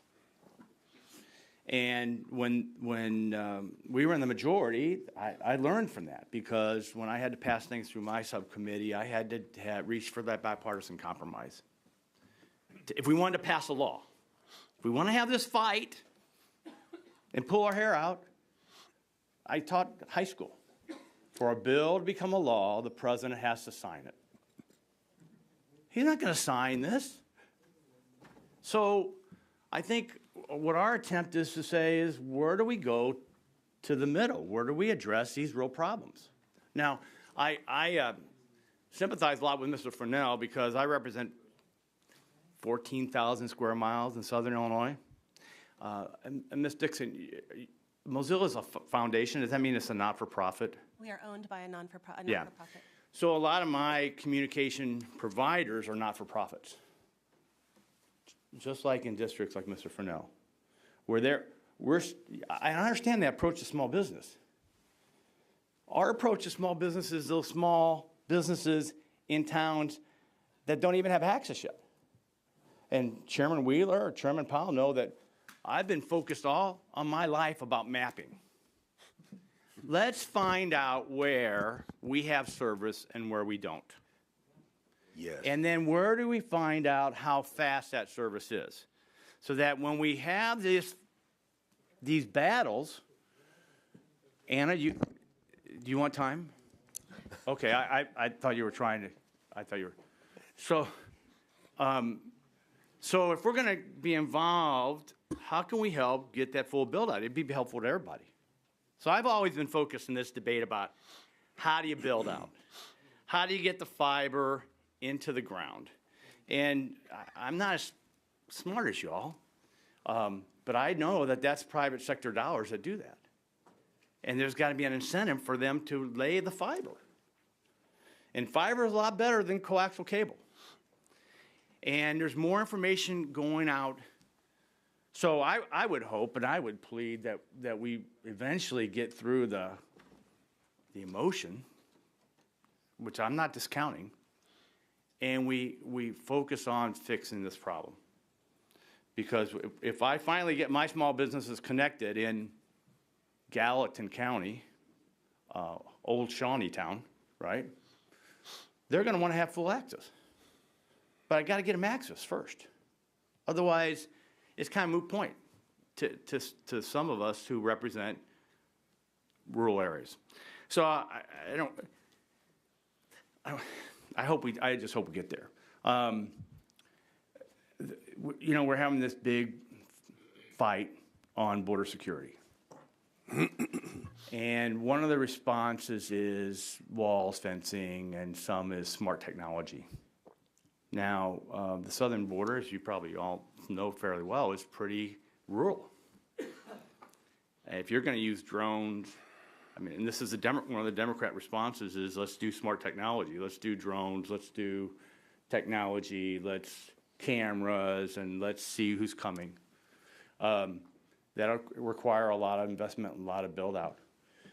If there's information of child trafficking, fentanyl being pushed across the border. Is there any role for anyone to prioritize information? So if we want our border security guys to go and stop a coyote bringing across child trafficking, and that information is trying to get to the Tactical Operations Center, former military guy like Mr. Powell, should that be prioritized? And I guess my time's expired, and it's your call, Mr. Chairman. Mr. Powell wants to answer that briefly. I'll give him the opportunity, but was there a question in there? Yeah, we need to build more fiber. Do you guys have to mention the wall at every hearing? I didn't yesterday. But. Well, Mr. Chairman, I'll just take advantage of the opportunity to say, briefly, when I was chairman, I was a huge champion of public safety, and I think it's a perfect example of why we should be careful about what we mean about no prioritization. There are societal uses that we will all agree should enjoy a higher priority over other uses. It's true in every tangible part of the economy. I don't know why we think it wouldn't be true in the digital space. But there's just one thing that you left out, though. Yeah. The 2015 rule allowed for that kind of prioritization. Mr. Shimkus and I started working 20 years ago, probably longer than that, on public safety issues. And we made sure that the 2015 rule allowed for that kind of prioritization. Thank you. The chair now recognizes the vice chair of the full committee, Ms. Clark. Thank you very much, Mr. Chairman. I thank the ranking member, and I thank all of our expert panelists for bringing your expertise to the table today. And I say good afternoon. I'm glad that we're having this hearing, and we've decided to kick it off this week with a hearing on net neutrality. This issue is a major concern for my constituents in the state of New York. In fact, Governor Cuomo signed an executive order to keep the net neutrality rules in place post FCC repeal. Additionally, former New York Attorney General Barbara Underwood led a lawsuit with 22 other attorney generals to reinstate the 2015 open internet rules and led an investigation into fraudulent net neutrality comments. So along the lines of Mr. McNerney of California, I'd like to just ask a couple of things. Well, first I want to highlight a few things. The voices that the FCC ignored in 2017, those like Brooklyn's own Take Shape and Staff Base, and millions of other small businesses across the country whose existence depends on a free and open internet. And the irony of millions of Americans that took the time to write the FCC opposing the repeal of net neutrality, and they're literally broke the public comment records doing it, yet their voices went unheard. So, Chairman Wheeler, can you explain why so many small businesses oppose the gutting of the 2015 net neutrality protections? I think that we need to have that in context. And you know, even when we talk about rural communities, the idea at the end of the day is to get us to a broadband ubiquity. But what does this mean for small businesses? Thank you very much, Ms. Clark. If a business cannot get to its consumers, it does not have a business. And the network that connects us all in the 21st century is the internet. I remember a time when I was in eastern Kentucky meeting with coal miners who were learning to code because they'd lost their mining jobs. But I also met with a young man who had a guitar shop in Pikesville, Kentucky. When the bottom fell out of the coal economy, the bottom fell out of his guitar shop. But he went on the internet and started selling guitars on the internet, and he is now a bigger business in Pikesville today than he was when he was not. If you can't get to your customers, you don't have a business, and the internet is how you get to your customers. Very well. Ms. Olivier, your testimony discussed how in your line of work, lots of jobs are being migrated to the digital space, and how this is an opening opportunity for people of color. How do small companies and entrepreneurs alike end up on the losing end in a 21st century economy without open internet protections?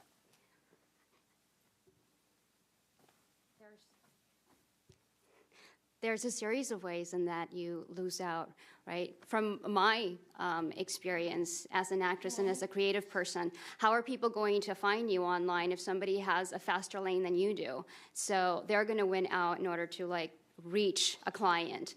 I do, for example, voice work. And if I record it on my laptop at home and I send it in to my clients, but if my connection is slow, then that's going to cause a problem. So for an independent like me and folks like me, it's really important to have an open internet so that's an even playing field. Otherwise, we can't compete. We don't have the pocketbooks to pay for access, and that shouldn't be the case. Absolutely. Thank you for your response. Ms. Gonzalez, anything you'd like to add on that? Yeah, I mean, there's a lot of research out there, Congresswoman, about how people use the internet and what even a couple of seconds of delay does turns people away to different sites. So if I'm an independent creator, or if I'm like my friend Vanessa, who runs her own blog, she's 2 rows behind me with her 9-year-old daughter today, and my site is slightly slower than other content produced by mainstream media, some of whom also own the pipes. Comcast owns NBC Universal. They're producing content that competes with Vanessa's content. She'll tell you herself, she can't pay to go faster to access audience. And even a few seconds of delay, people want it now. We're in a rapid economy, rapid expectations about how we are delivered our content, and it really would hamper competition and her ability to run her own business, reach an audience, earn a living. Very well. Mr. Wheeler, in 2014, interconnection disputes involving edge providers, backbone companies, and the last mile ISPs resulted in Netflix video service being degraded for some. I'm sorry. I yield back, Mr. Chairman. Thank you. I didn't realize the time. The chair now recognizes Mr. Olson from the great state of Texas. I thank the chair and congratulations on your having the gavel for the 116th Congress. Here we go again. Or as the New York Yankee sage of wisdom, Yogi Berra said, deja vu all over again. It doesn't matter if a Democrat is in the White House, a Republican in the White House, a Democrat speaker, or a Republican speaker. We fight, and we fight, and do nothing about net neutrality.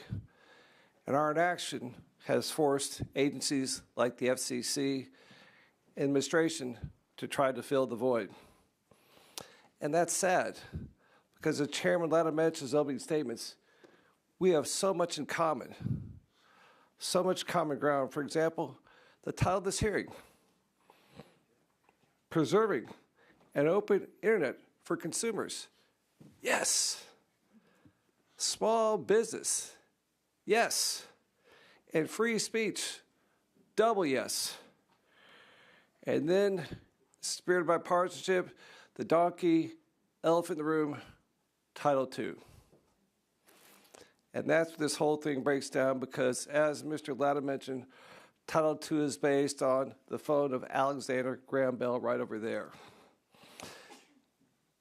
And sadly, instead of working together as neighbors and friends and solve this problem once and for all, we keep going down this road over and over and over. My first questions are for you, Mr. Farnell, and Chairman Powell.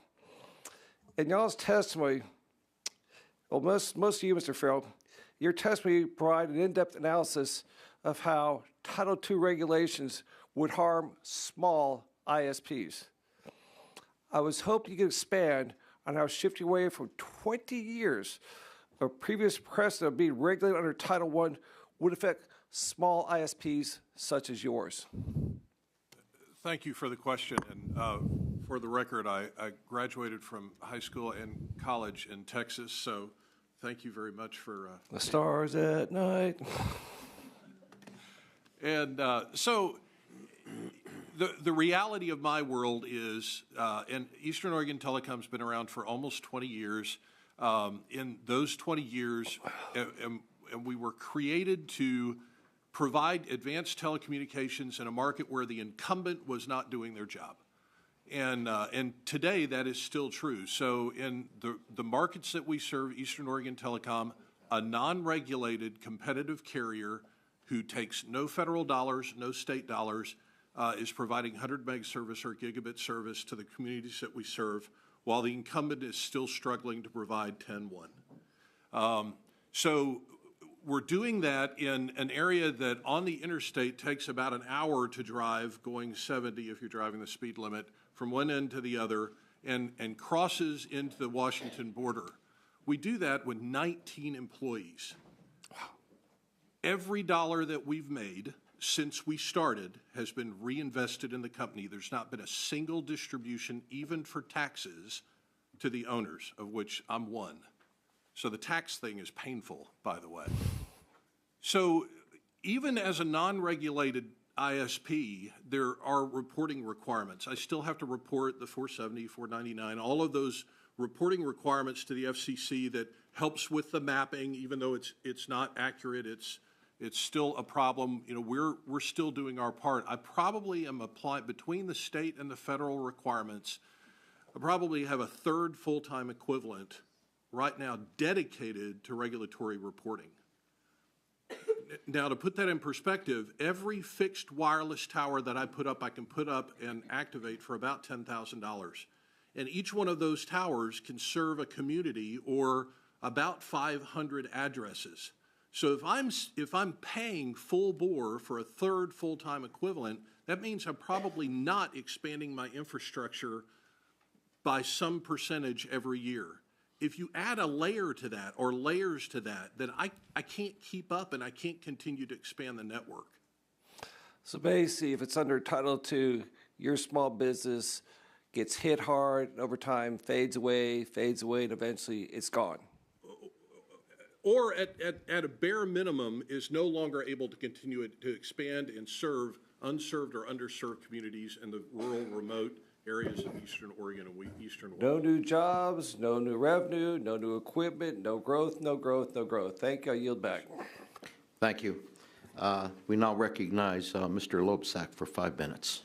Thank you, Chairman Doyle and Ranking Member Latta.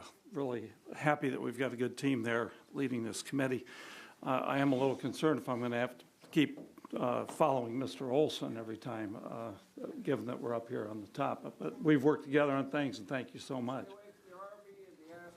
Yeah, we're okay with Navy. That's right. Thank you. A lot of great people here on the panel. A lot of great issues that we've discussed. I've worked with a number of folks on the other side of the aisle since I got on this committee on a number of these issues. And I do want to thank you, Mr. Fresnel, for being here, because we have over 100 companies like yours in the state of Iowa. My district is about the size of Shimkus, maybe not quite as big. Walden reminds us all the time that his district's bigger than my state. So I understand the issues in rural America. But I worked with Congressman Walden to try to reduce some of those regulatory burdens on folks like you when I first got on this committee 4 years ago. I worked with Congressman Latta on precision agriculture. I'm going to get to that in a second. And worked with former Congressman Costello on the mapping issue. I'm going to get to that in a second, too.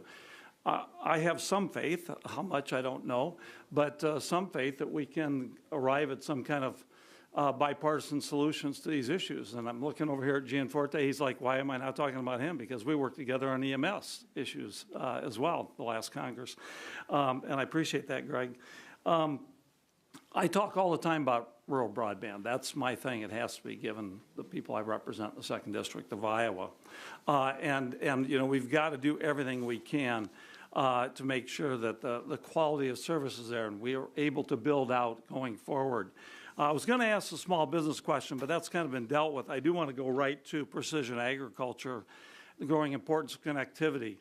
in agriculture. How important, I want to ask Mr. Wheeler this question, how important do you think the open internet order protections are for advancing smart and connected agriculture? What threats do you see for precision agriculture if these principles are not in place?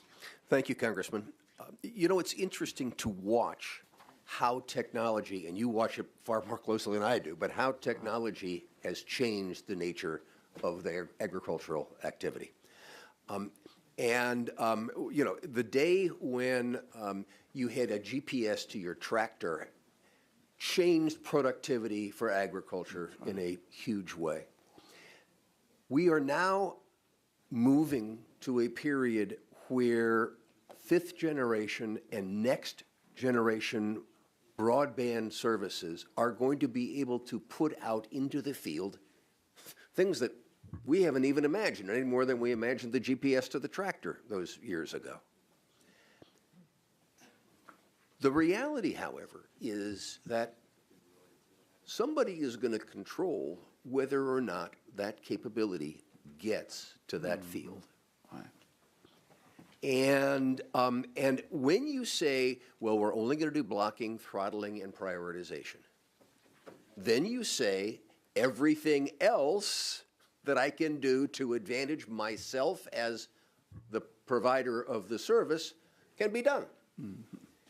And so what a key component of the 2015 order was how do we maintain flexibility to take a look at what happens, what we don't know is going to happen, but we know will happen.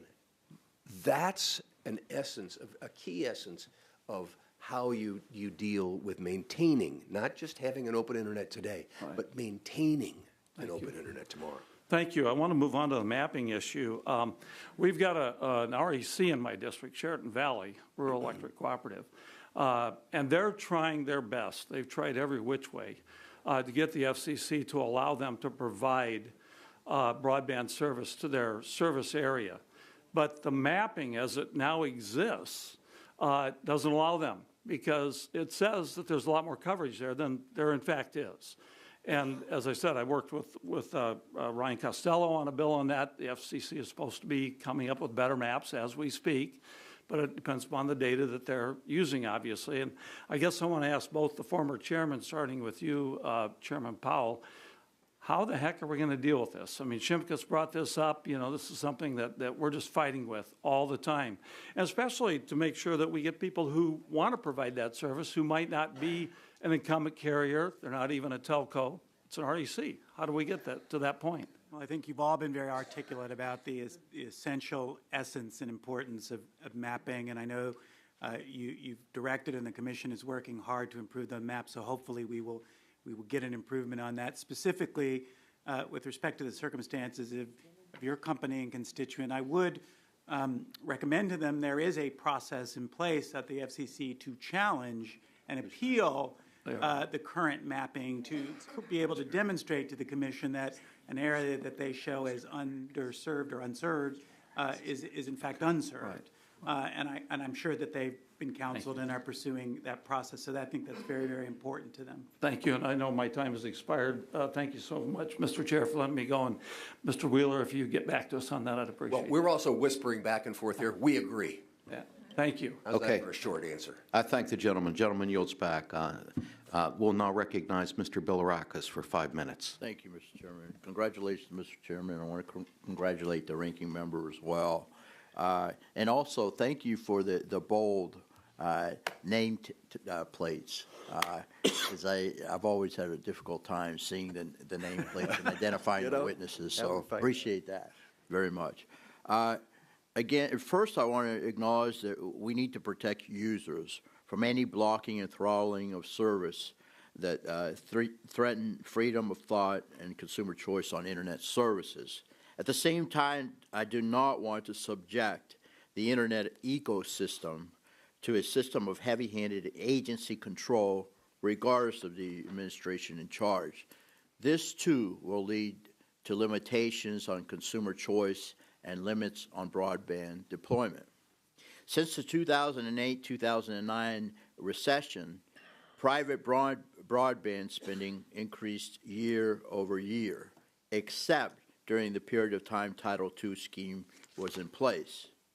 In an October 15th, 2009 letter to the FCC, 72 Democrat members agreed that the Commission should, and I quote, carefully consider the full range of potential consequences that government action may have on network investment, unquote, and urged against government regulation. Mr. Chairman, I'd like to submit the October 15th letter, 2009 letter, into the record. Without objection, so ordered. Thank you, sir. I have a couple questions. Mr. Fresnel, in the absence of a federal solution, how does the prospect of state patchwork legislation impact any interests you may have in expanding services and creating competition just north of you to Washington State and beyond? Congressman, thank you for the question. So we currently do provide internet service across the river. We serve some wineries, so you should come visit, and some large farms. We also serve a small community that's right on the river on the Washington side. And you know, anytime there are cross-border jurisdictional differences in regulations, it creates a layer of, first of all, uncertainty. We're okay. Well, what's different in Washington than in Oregon? Washington's got a net neutrality law. Oregon's got a net neutrality law. They're different. How do we manage that? Now, it's less of a problem for us because our goal is not making money by manipulating things. Our goal is to transform rural Eastern Oregon, Eastern Washington, and perhaps other areas with broadband. And so that's our focus. So, you know, this other discussion about manipulation and all that, that doesn't even fit into our culture as a company. But anything that makes things more complex, you know, it slows us down. It adds a layer of uncertainty when we're dealing with different regulatory environments. And so I would prefer to see a national standard for this. And again, at light touch, I'm not absolutely advocating for Title II. I think that that's a bad idea. But legislation from the federal government solves this uncertainty as we look at other states in the West and the Pacific Northwest and expanding in those areas, knowing what the playing field is the same would provide us a lot of confidence. Not having that creates uncertainty and makes us hesitant to expand in those areas. I hope that answers. All right, thank you very much for the input. Also, again, for you, Mr. Fresnel, for the most part, a business survives on maintaining a good relationship with its customers, obviously. How has the public misunderstanding of the 2015 order impacted the relationship you have with your customers, despite your business not engaging in anti-competitive acts?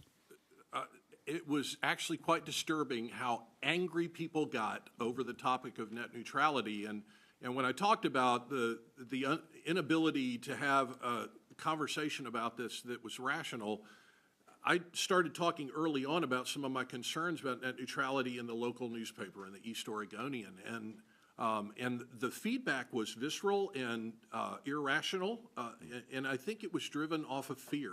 So people were afraid that even though we clearly stated up front that we don't manipulate traffic, that's not who we are, that they just were suddenly fearful and distrustful of all ISPs, and somehow it became an evil entity. And so it was disturbing because our business is built on relationships. What about now? Are you still getting that? We'll see when I get home after this hearing. Okay. All right. Good answer. Good answer. Thank you very much, Mr. Chairman. I yield back. Thank you. The gentleman yields back. The chair now recognizes Mr. McKeegan for 5 minutes. Thank you, Mr. Chairman, and thank you for the leadership that you're demonstrating on this issue and the leadership that you're providing this committee.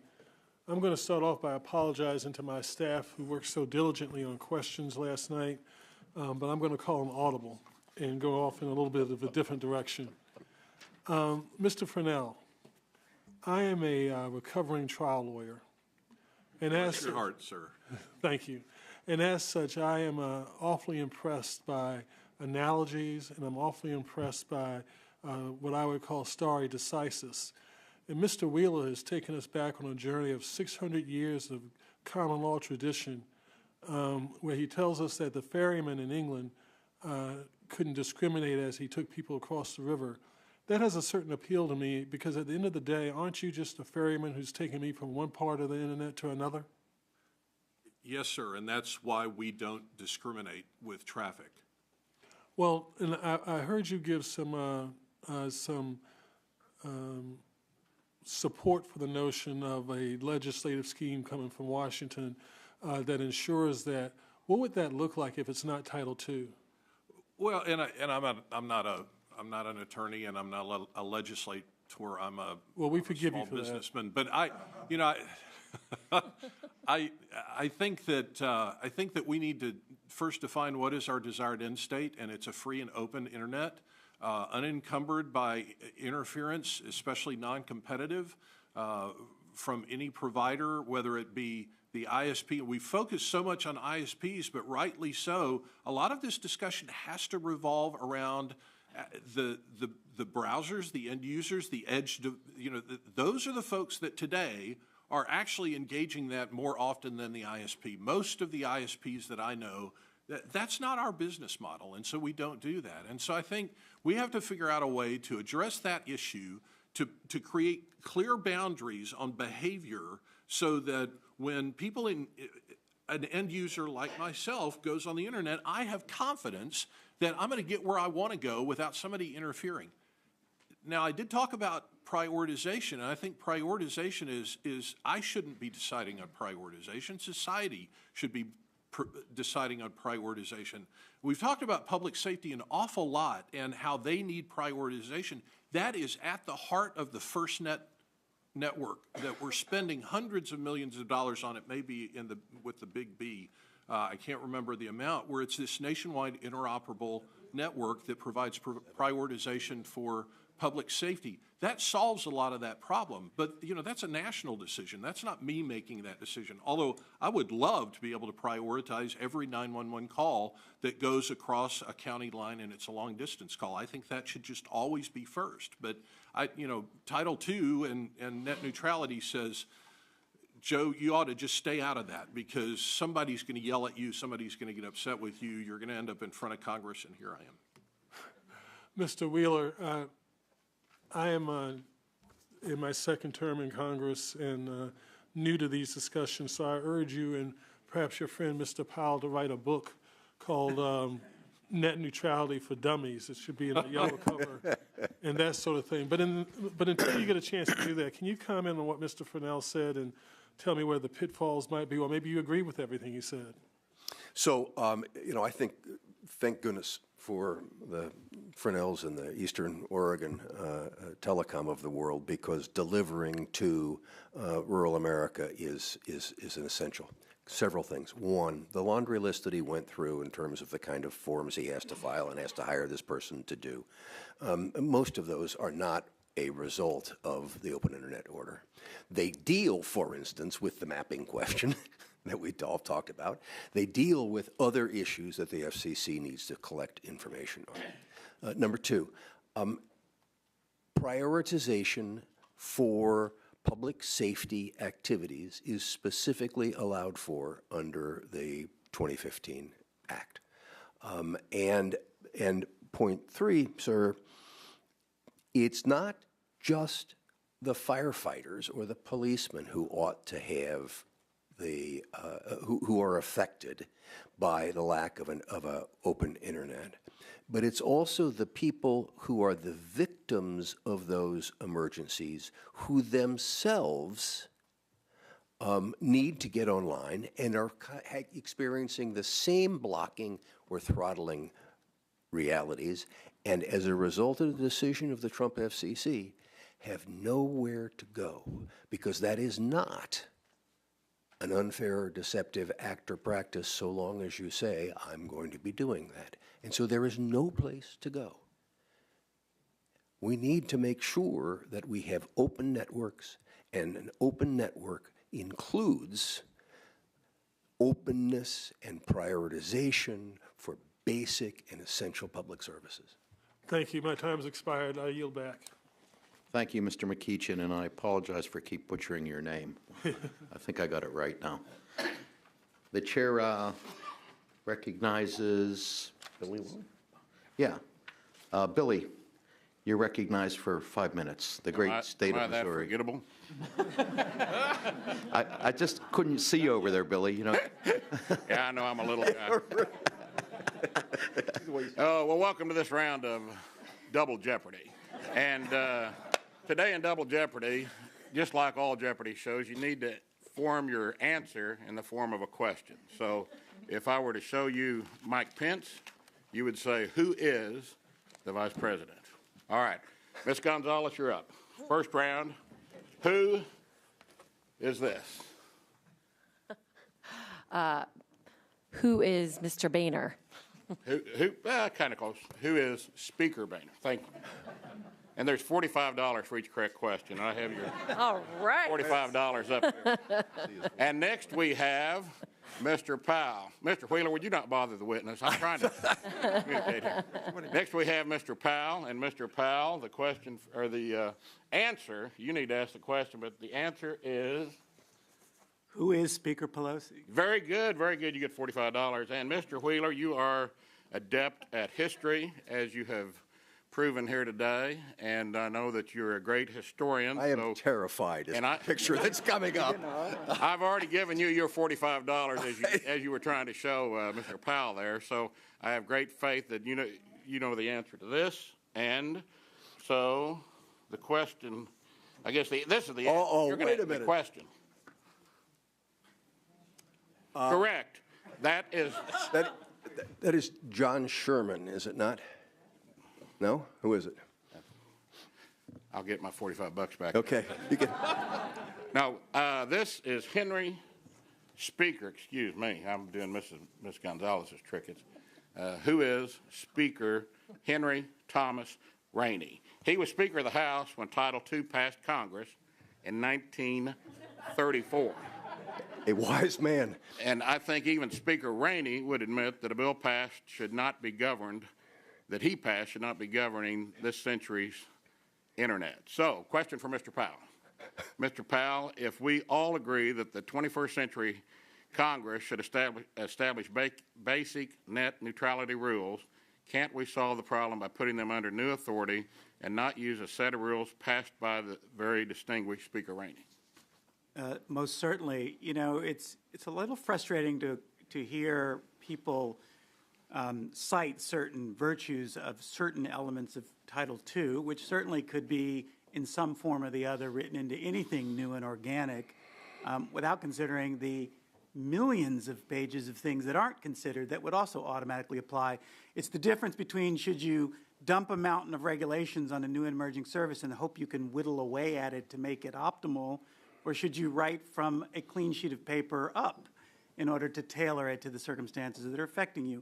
I've always believed that the internet is so dynamic, so different, so radically varied from the telephone system that any thoughtful effort to write regulations with respect to its oversight should be done from the ground up, not from the historical mountain down. And so there are no limits to Congress's power. It can have rules strong, it can have enforcement strong, and it can create the sufficient amount of nimbleness to address unforeseen situations. I think it's a red herring to suggest that only that body of law affords that possibility. Let me move on to another question for you. Chairman Powell, we've seen a rise in the number of comments filed in response to policymaking proceedings at the FCC since your time as chairman. However, the underpinnings of the Administrative Procedure Act's APA, legal requirements involving the FCC's treatment of those comments remains largely the same as when you were the chairman. The APA requires agencies to consider all comments received, but does the APA require the FCC or administrative agency to verify the identity of a commenter before it can be considered? And in the spirit of John Dingell, that's a yes or no answer. No, it does not require that. Is the FCC under any legal obligation to adopt identity verification procedures, yes or no? Not that I'm aware of. If the public had to supply proof of identity before comment could be considered with the FCC, could the additional burdens not to mention forced public be one of the beliefs impacted by the full and robust public participation in policymaking proceedings that have enjoyed? And I think that's probably yes. Okay. Now, in my final 15 seconds here of Jeopardy, I'd like to ask for unanimous consent to enter into the record a report examining the influence of the Obama administration over the Wheeler FCC's decision to go down the path of Title II. Without objection, so ordered. Yield back my 1 second. I did it. Thank the gentleman. Chair now recognizes the gentleman from Florida, Mr. Soto, for 5 minutes. Thank you, Mr. Chair. And I think we're developing a consensus that we do need to update the law a little bit, and I'm glad to hear at least that much agreement in the committee. You know, the Communications Act was from 1934 under Franklin Delano Roosevelt. I don't have flashcards to show you all, but radio and telephone were the ones that were covered at the time under Title II, common carrier. And in 1984, Congress did an amazing thing. We actually added another chapter, Chapter 6 on cable. That was 10 years before the World Wide Web was even born. Bell System was broke up at that time. Macintosh PCs and Dell computers were just launched. Mark Zuckerberg was born that year. People used pagers and cell phones the size of bricks, costing thousands of dollars. So I think we all understand it's time, right? The internet is not a fad. The FCC tried to legislate, but that's always going to be ephemeral. It's always going to be ping-ponging back and forth between administration. And so I think the most constructive thing we could do at our time is hear from everybody and develop a new chapter. It's time for Congress to act. It's time to have a new chapter covering the internet with new rules for the 21st century. But I reject this being used as a stall tactic. It's time for a call for action for it rather than using this to just have more of the same for the next 2 years in this Congress. But we need rules of the road for not only ISPs, but content providers and others. There's a lot of folks that make up the internet. And so it'd be great to hear briefly one priority from each of you of what should be in that chapter. And keep your remarks brief, or I will unfortunately have to cut you off. We'll start with Mr. Chairman Wheeler. A referee on the field with the ability to throw the flag for unjust and unreasonable activities. Okay, and Ms. Olivier? I'm going to piggyback on that and have that folks need to be held accountable and know that there's going to be some repercussions if they're not playing fairly. And Mr. Powell? I would endorse the original 4 freedoms that I sponsored with sufficient flexibility to address unknown situations in the future. And Ms. Gonzalez? I'd support legislation that adopts the full protections of the 2015 net neutrality order. And Mr. Dixon? Ms. Dixon? Oh, sorry, Ms. Dixon. I'm sorry, that says Mr. Dixon in our witness list. That's okay. Ms. Dixon, sorry about that. We would support legislation that has flexibility for enforcement. The most important thing is making sure that there's a cop on the beat. And Mr. Furnell? Thank you. I would add that all pieces of the internet be treated equally. So again, not this myopic focus on the ISP, but the whole internet, so that the experience of the end user is equal across the board. Thank you.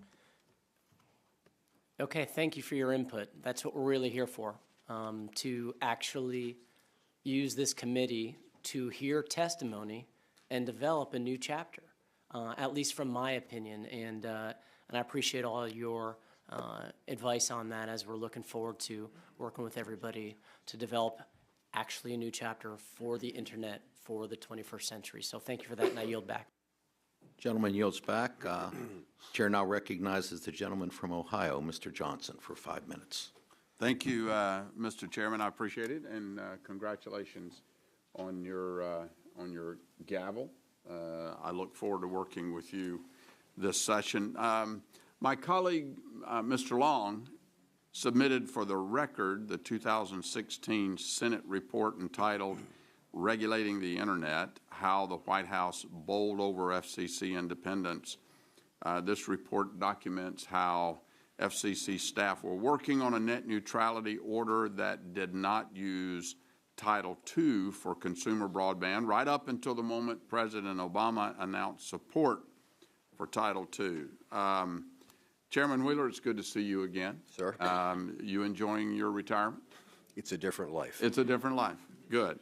Well, you've stated publicly that Title II is the only legally sustainable way to protect net neutrality. Putting aside for the moment the fact that the D.C. Circuit gave the FCC a roadmap for adopting net neutrality without Title II, and your lead proposal for open internet regulations relied on Title I, isn't it true that Congress can create new authority to protect net neutrality? Simple yes or no would be helpful.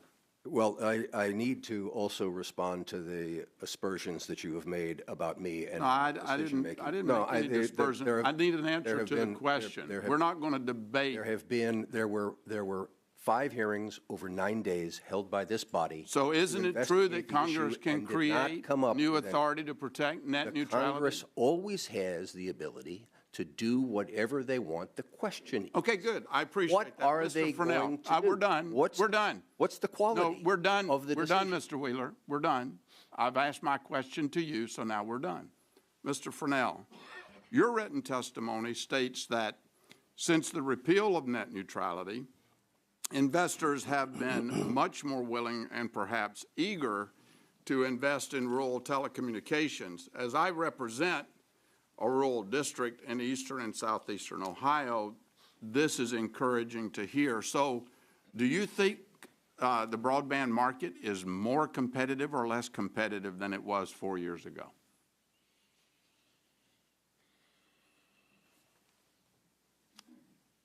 I think today, we're seeing, and I can speak only to my area, so not the whole world broadband market, but the Pacific Northwest. I see more competition, more robust competition, more effective competition, and I'm part of a group, Northwest Telecommunications Association, which is rural competitive carriers, so non-subsidized, non-incumbents, and the work that's being done by them competing in markets where, again, the incumbents have failed to meet the needs of rural markets. I'm seeing more competition now than I was, and it's not the last 4 years. Again, the cash is only really freed up over the last 12 to 18 months. So that's when we've really seen the market, at least in the Pacific Northwest, start to really lift again. Okay. Do you have any suggestions for the committee on how we can continue to improve the ability of ISPs to provide broadband internet access to rural areas? So, wow, that's a big question, and we have a minute left. So, I would say, first of all, find ways to encourage competition. Find ways to get the middle mile out to these rural areas, and then the ISPs like mine will take it from there. It's getting that long haul out into these rural markets. And I mean, it's long distance is what we're talking about. Certainty is one of the big things. And so I love the idea of legislating this instead of being regulatory. Right. So if it's regulatory, it just every 4 years, it seems like it changes.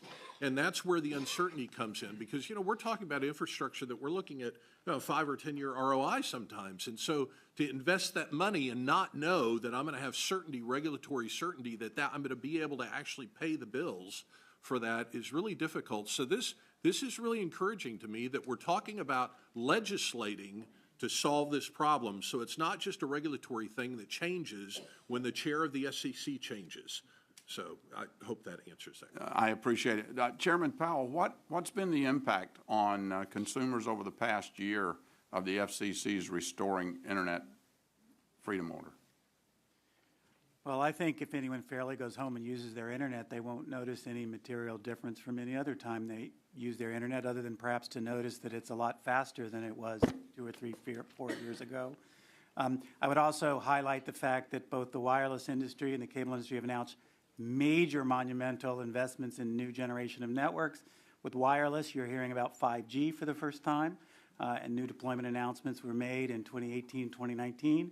And at CES this year, the cable industry announced an initiative to move to 10 gigabits per second to the home over the course of the next several years, which is a tenfold increase of any speed available today. Okay, well, thank you very much, Mr. Chairman. I yield back. Gentleman's time has expired. He yields back. The chair now recognizes the gentleman from Arizona, Mr. O'Halloran, for 5 minutes. Thank you, Mr. Chair. I thank you, the witnesses today, for discussing this issue that I've heard from so many Arizonans about on a continual basis, an issue that has tremendous ramifications for economic opportunity and investment across rural America. My district, the American people, have spoken loudly and passionately about net neutrality. They've spoken out clearly in strong, supportive, and free and open internet, where winners and losers aren't predetermined and where practices like blocking and throttling have no place. I too support those principles and know how critical they are to ensuring every entrepreneur, every small business, every school and town across rural Arizona and America has a fair shot at success in competing in today's and tomorrow's global marketplace. Hearing from my colleagues here today and across the aisle as well, it seems clear to me that we stand in broader agreement than was realized.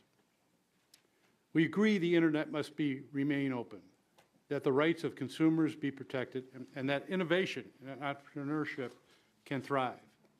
As has been stated, the question now before us comes down to what we can do about it. Rural America needs a permanent, enforceable solution. We can't get the investments we need as long as the courts, other states, and this body all fight over a patchwork of rules. And so I think that Mr. Soto here took some of my question away, but I'm going to ask Mr. Wheeler and Chairman Wheeler and Chairman Powell the same question, and we have a couple of minutes to get this done.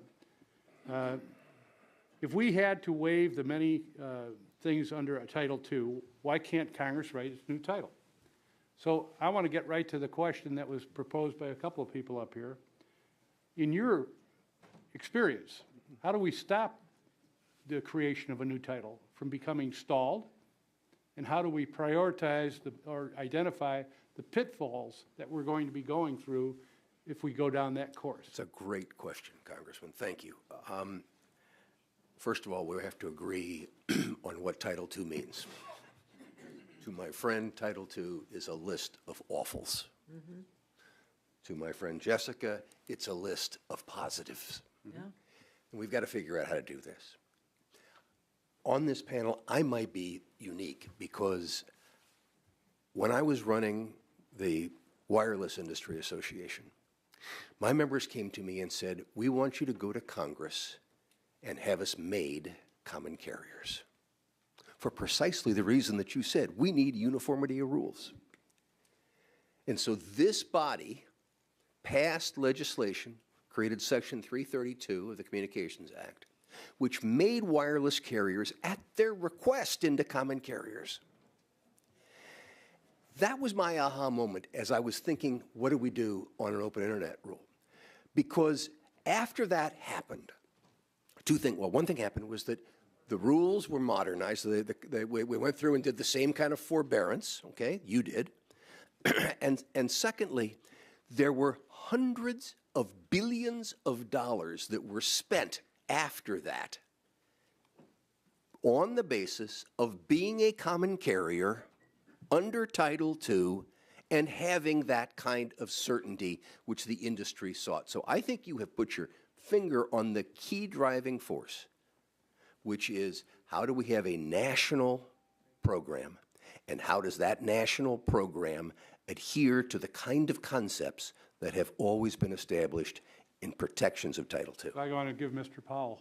I would agree with much of what Mr. Wheeler said, with a couple of really critical exceptions. Number one, I would note that he said Congress established a section making a public determination as to what the parameters of regulation for the wireless industry be, not the FCC creating it itself out of a patchwork of laws available to it. Secondly, while wireless telephone service was regulated as a common carrier, wireless broadband service was not. And the thing that has driven the explosive growth of wireless in the last few years is with smartphones, apps, and broadband connectivity. Ask your kids how many telephone calls they make with their Apple iPhone, and you'll see the difference. So I wouldn't facilely assume that Title II is a competition empowering a regime. In fact, I think it's the regime favored by monopolists. And the reason why nobody wanted I have to cut you short. They didn't know. Because I got my 4 seconds to say the American people, our citizens, have the right to freedom of speech. They don't have that right if we do not allow them to have free and open access to these systems. Yes, sir. They have a right to be heard. Yes. Gentleman yields back. Chair now recognizes Mr. Wahlberg for 5 minutes. Thank you, Mr. Chairman, and I'd like to take a point of personal privilege, first of all, to express my love and care for John and Debbie Dingell. John really was the one who gave me enthusiasm about fighting to get on this committee and ultimately on the subcommittee. When he said, when I asked, as maybe some of you did, what the jurisdiction was of this committee, and he pointed to a globe and said it's the entire world. And Debbie and I served together well and respect that, and so I appreciate your opening comments about supporting giving prayers to John and Debbie at this time. Also, congratulations to you as chairman of this subcommittee, and also to my good friend and border protector leader, Republican Leader Latta. I'm happy to serve on this subcommittee, finally in Congress.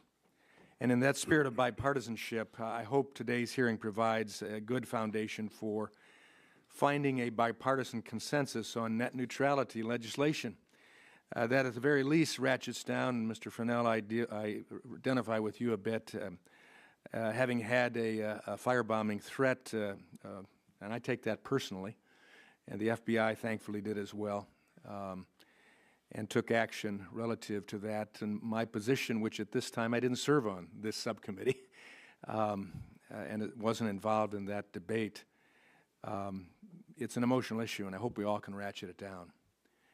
I stand ready and willing to find a compromise that protects consumers from anti-competitive harms while not sacrificing long-standing bipartisan policies that should and could promote broadband expansion in the rural parts of my district in southern Michigan, something that remains a challenge today and which I hope we address in this Congress. So, Mr. Fennell, when it comes down to your business decisions, which probably mirror a lot of what goes on in my district as well, like investing in expanded broadband access and upgrading networks to 1G and soon 10G speeds, does the content preference of a handful of people drive those investment decisions? No. So it's broader than that. It is broader than that. And if I may, I don't want to lose, please don't lose sight of the fact that there are still large swaths of the United States that are underserved or unserved. And so any legislation or regulation that we put in place together, we have to keep in mind the fact that whatever we do should not impede our ability to expand into those areas and take care of those folks. And if I could give one quick... So is there any reason for you to block throttle? Or? No. Heavens no. No. Again, every dollar I make, I spend on infrastructure. We responded to an RFP to provide broadband to every address in Wheeler County, Oregon. Wheeler County is 1,750 square miles. The state of Rhode Island is 1,214, so it's larger by a chunk than the state of Rhode Island. Rhode Island has over 1 million people. The Wheeler County has about 1,400. And so, but those folks still live, work, contribute, and trying to access them and provide broadband to them is only possible if I don't have barriers that are unnecessary, hurdles that I have to jump over, and we can provide broadband to them. We've responded to the RFP, we're hopeful. So there is hope for that, but... Okay. I appreciate that, and that's based upon what the customer wants, what they need, and what you're able to give. Absolutely. And based upon I have no incentive to throttle, block, or that's not the business we're in. Thank you. Mr. Powell, when you talk about upgrading your networks, the networks to 1G speeds and the consumer demand for faster internet, That's mostly driven by evolving more data-demanding applications, services, websites, like video applications, correct? Yes, sir, it is. And as the Internet matures, is it fair to say that your member companies are going to need to continue innovating and finding ways to manage their networks in order to ensure consumers get the lawful content that they want and that they can access that content without a noticeable delay? Yes, and your first question, just by way of a data point, according to Cisco, by 2021, 82% of all Internet traffic will be video. That's a massive bandwidth-intensive set of applications, and we have to dramatically increase network capacity. And that involves a lot of flexibility, too, doesn't it? Absolutely. Can you reasonably manage your network if broadband is codified as an information service under Title I of the Communications Act, and is there adequate enforcement to make sure you're not gaming this exception? We believe so. So what you're essentially telling me today is the FCC can protect consumers from blocking, throttling, and paid prioritization, and both ISPs and edge providers will still be able to manage their networks, innovate, and make updates to keep up with consumers if the FCC is given Title I authority with robust enforcement? Yes, and I would add the fact that under Title I, you also have the additional enforcement capabilities of the Federal Trade Commission, which remain viable under that regime, but would not be viable under Title II. Thank you. I yield back. Gentleman yields back. Chair now recognizes my friend and colleague from California, Ms. Eshoo, for 5 minutes. Thank you, Mr. Chairman. This is an important hearing, and I want to thank each one of the witnesses. Ms. Dixon, I'm so proud to represent Wasilla. They're headquartered in my congressional district, and you gave excellent testimony, especially about one of the most important things that happens in Silicon Valley, and that is new ideas being born every single day. And they don't have the tools to do that. We represent the innovation capital of our country. So your testimony is very powerful. To Ms. Livier, you just killed it. You really did. I'll tell you, your writing is powerful, your artistry is powerful, your voice is powerful, and amen. Thank you. I don't know how you do all the things that you're doing. An actress, a writer, a UCLA doctoral student. My goodness. Jessica, thank you. You're always outstanding, and you represent a great organization. Mr. Fresnel, you're a good man, and you're in the struggle of doing something that really needs to be done, and that is when we have 1/3 of the American people who are either underserved or not served at all. You're a hero in my book. You have a great, he's not here, so he's not going to hear me. Your congressman is a terrific representative. To Michael Powell, I haven't seen you in a long time. It's great to see you. I wish we agreed with each other. We don't. But our friendship is going to survive net neutrality, and to and both of the former chairmen. You're both really distinguished people who have done extraordinary work in the public sector that isn't always appreciated. I haven't changed my mind. And this is not a bragging point, but I'm proud of where I am, and it's an important debate. Everyone says that they love the internet, how important it is. Where were so many people when 2 years ago, this last month, when privacy, ripping privacy off of the internet, went through here like a bolt of lightning? Who came in? Were you here, Michael? You weren't here. Were any of the people that you represent here? No. You know, this Title II has just been beaten to a pulp. I want to read out what applies. You decide in the audience, and maybe the American people that are listening in, how really menacing these provisions are. It prohibits unjust and unreasonable discrimination in charges, practices, and services. So are we for discrimination? You know, a lot of references have been made to old laws. You know what the oldest one is? The Constitution. Maybe, you know, that's got so much dust on it, maybe we should throw that one out too.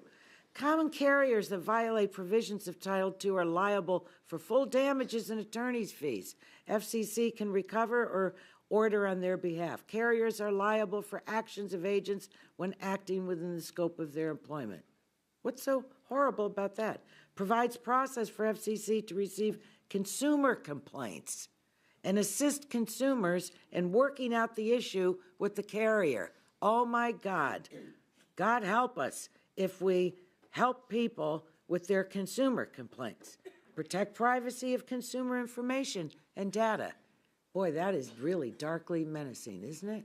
It's just, I'm telling you, the sky's caving in. Ensures fair access to poles and conduits. That's a showstopper, isn't it? Is your heart stopping? Ensures access to telecommunication services for people with disabilities. You know, we can't have that. I mean, that's just off the charts. Applies certain universal service principles, but does not require universal service fund contributions. You know where the whole thing rests? It rests around just and reasonable charges and practices. It's money. It's money. That's where the whole debate rests. Because on the rest of it, no one can hold their head up, just as Mr. Fresnel said, absolutely not. I don't block and prioritization and all of that. And, you know, the industry has really behaved themselves for a while until the court decides what it's going to do. But you know what? The worst example is public safety. You know, I mean, it just like ripped the veil off of this whole thing. Firefighters and someone at the other end saying, you know what, if you want more service, we'll charge you more and you can get it. And people's lives are at stake. I mean, come on. So, you know, to say that these provisions, these are the provisions, what I just read are what apply. There are, the majority of Title II, there is forbearance. So you don't believe... The gentlelady's time has expired. No, you don't believe in what's forborn, and you don't accept this. I don't think these are menacing things, and I think that they are worth fighting for. I really do. And how this is going to be settled, I don't know. But the Internet is an open, free, accessible Internet, I think is consistent with our Constitution and the values of the American people. And I thank the chairman for his forbearance. The gentlelady's time has long expired. Chair now recognizes the gentleman, Mr. Gianforti. You're recognized for 5 minutes. From Montana. From Montana. Thank you, sir. Yeah. Thank you, Mr. Chairman, and thank you for the panel for being here today. I appreciate this discussion. The Internet as we know it came to be around 1995, and for 20 years it was open and free. It ushered in innovation, transformed our economy, leading to a new high-tech sector and good-paying jobs. That open and free Internet gave us Amazon, Facebook, Google, and the company my wife and I started in our home in Bozeman, Montana. We had an idea that the Internet might actually make it possible for folks to work anywhere, that the Internet might actually remove geography as a constraint. Our company grew from that one little room to one of Montana's largest employers. We had 1,100 employees with an average Montana wage of almost $90,000 a year. Our business is just one example of how a free and open Internet created more high-paying American jobs and increased opportunity and greater prosperity. In 2015, however, the Obama administration throttled the free and open Internet, and with unnecessary and unilateral regulations. The red tape was a solution looking for a problem. The internet is a lifeline for our rural communities. It contributes to our rural economies. It ties together high-tech and agriculture, education and healthcare. 1 in 3 Montanans lacks access to broadband. Unfortunately, these heavy-handed regulatory approach has been a challenge for small telecommunications providers in my district. Even the smallest federal mandate could impact our rural providers and their ability to extend their service to new communities, further exacerbating the digital divide that we experience in this country. As I look around this committee today and all of the testimony, I think we have a lot of agreement. I don't see anyone who opposes opening the doors of opportunity to Americans in rural communities, and I don't know anyone who wants to discourage the expansion of broadband into more communities. And I don't know of anyone here who wants providers to block or throttle consumers. I think we all agree on these issues. But the Internet of 2019 is not the rotary phone of 1934, and it shouldn't be treated as such with outdated, heavy-handed regulations. I came to Washington to solve problems, and that's what Montanans expect. The committee should work on a permanent legislative fix to promote a free and open Internet with a light-touch regulatory framework. Ultimately, Congress can't and shouldn't turn over authority to unelected bureaucrats who can change how they treat the Internet from administration to administration. The Internet has changed our economy in this country. It's created jobs, provided better quality of life for many Americans. We must be cautious about how we approach this. And I look forward to working with my colleagues on the other side of the aisle to find a solution that works for both sides. So in the little bit of time I have left, Mr. Fennell, I'd like to direct a couple of questions to you. You testified earlier that these Obama-era regulations cut off access to capital for your business. Is that correct? Yes, sir. I'd like to have you just highlight for us, if you would, when a business like yours that's providing broadband to rural communities does not have access to capital, what's the impact?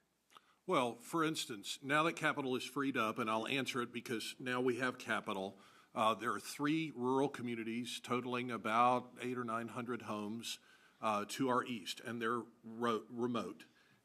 They currently are all, by any definition, underserved. Our plans now, and we have the capital to do it, are to build fiber to the home in those 3 communities with no government subsidies. So that will transform those communities in really dramatic ways. I mentioned the Wheeler County RFP that we responded to. With capital, we have a plan to provide robust, at least 25/3, but in many cases 100 meg service to every address in Wheeler County. And by any definition, that's a frontier county, one of the most difficult to get to. So without that capital, I can't do that. All I can do is maintain. In these communities, are you providing broadband to schools? We'll provide broadband to, it's not just residential. We do anchor institutions, residential and commercial.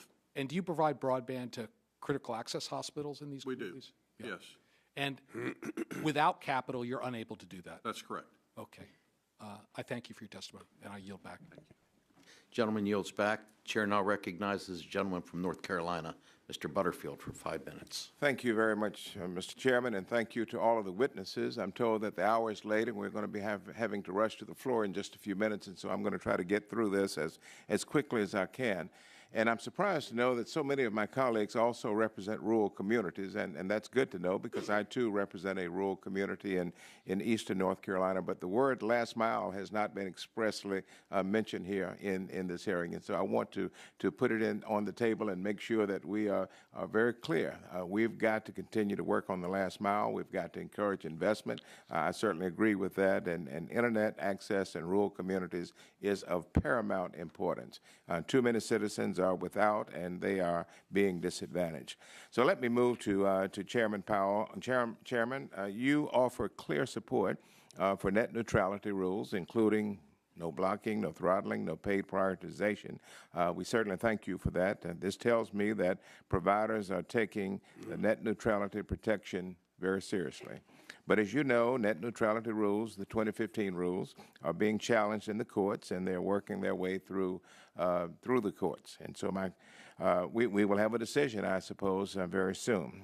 Why are you calling on Congress to step in? Considering that these 2015 rules are being litigated, why should Congress step in at this point?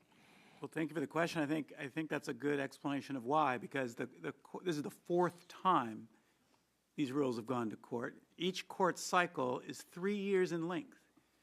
Whatever happens... I'm a recovering judge now. It was good to you. Go ahead. Even if we get a decision this summer, there's going to be appeals to the U.S. Supreme Court, potentially, no matter how the result comes out. That's a whole nother year or so before you reach a decision. If the court reaches a mixed decision and part of it's upheld and part of it's remand, there's a whole nother FCC regulatory process that could take another year before we even get a final compilation of those rules.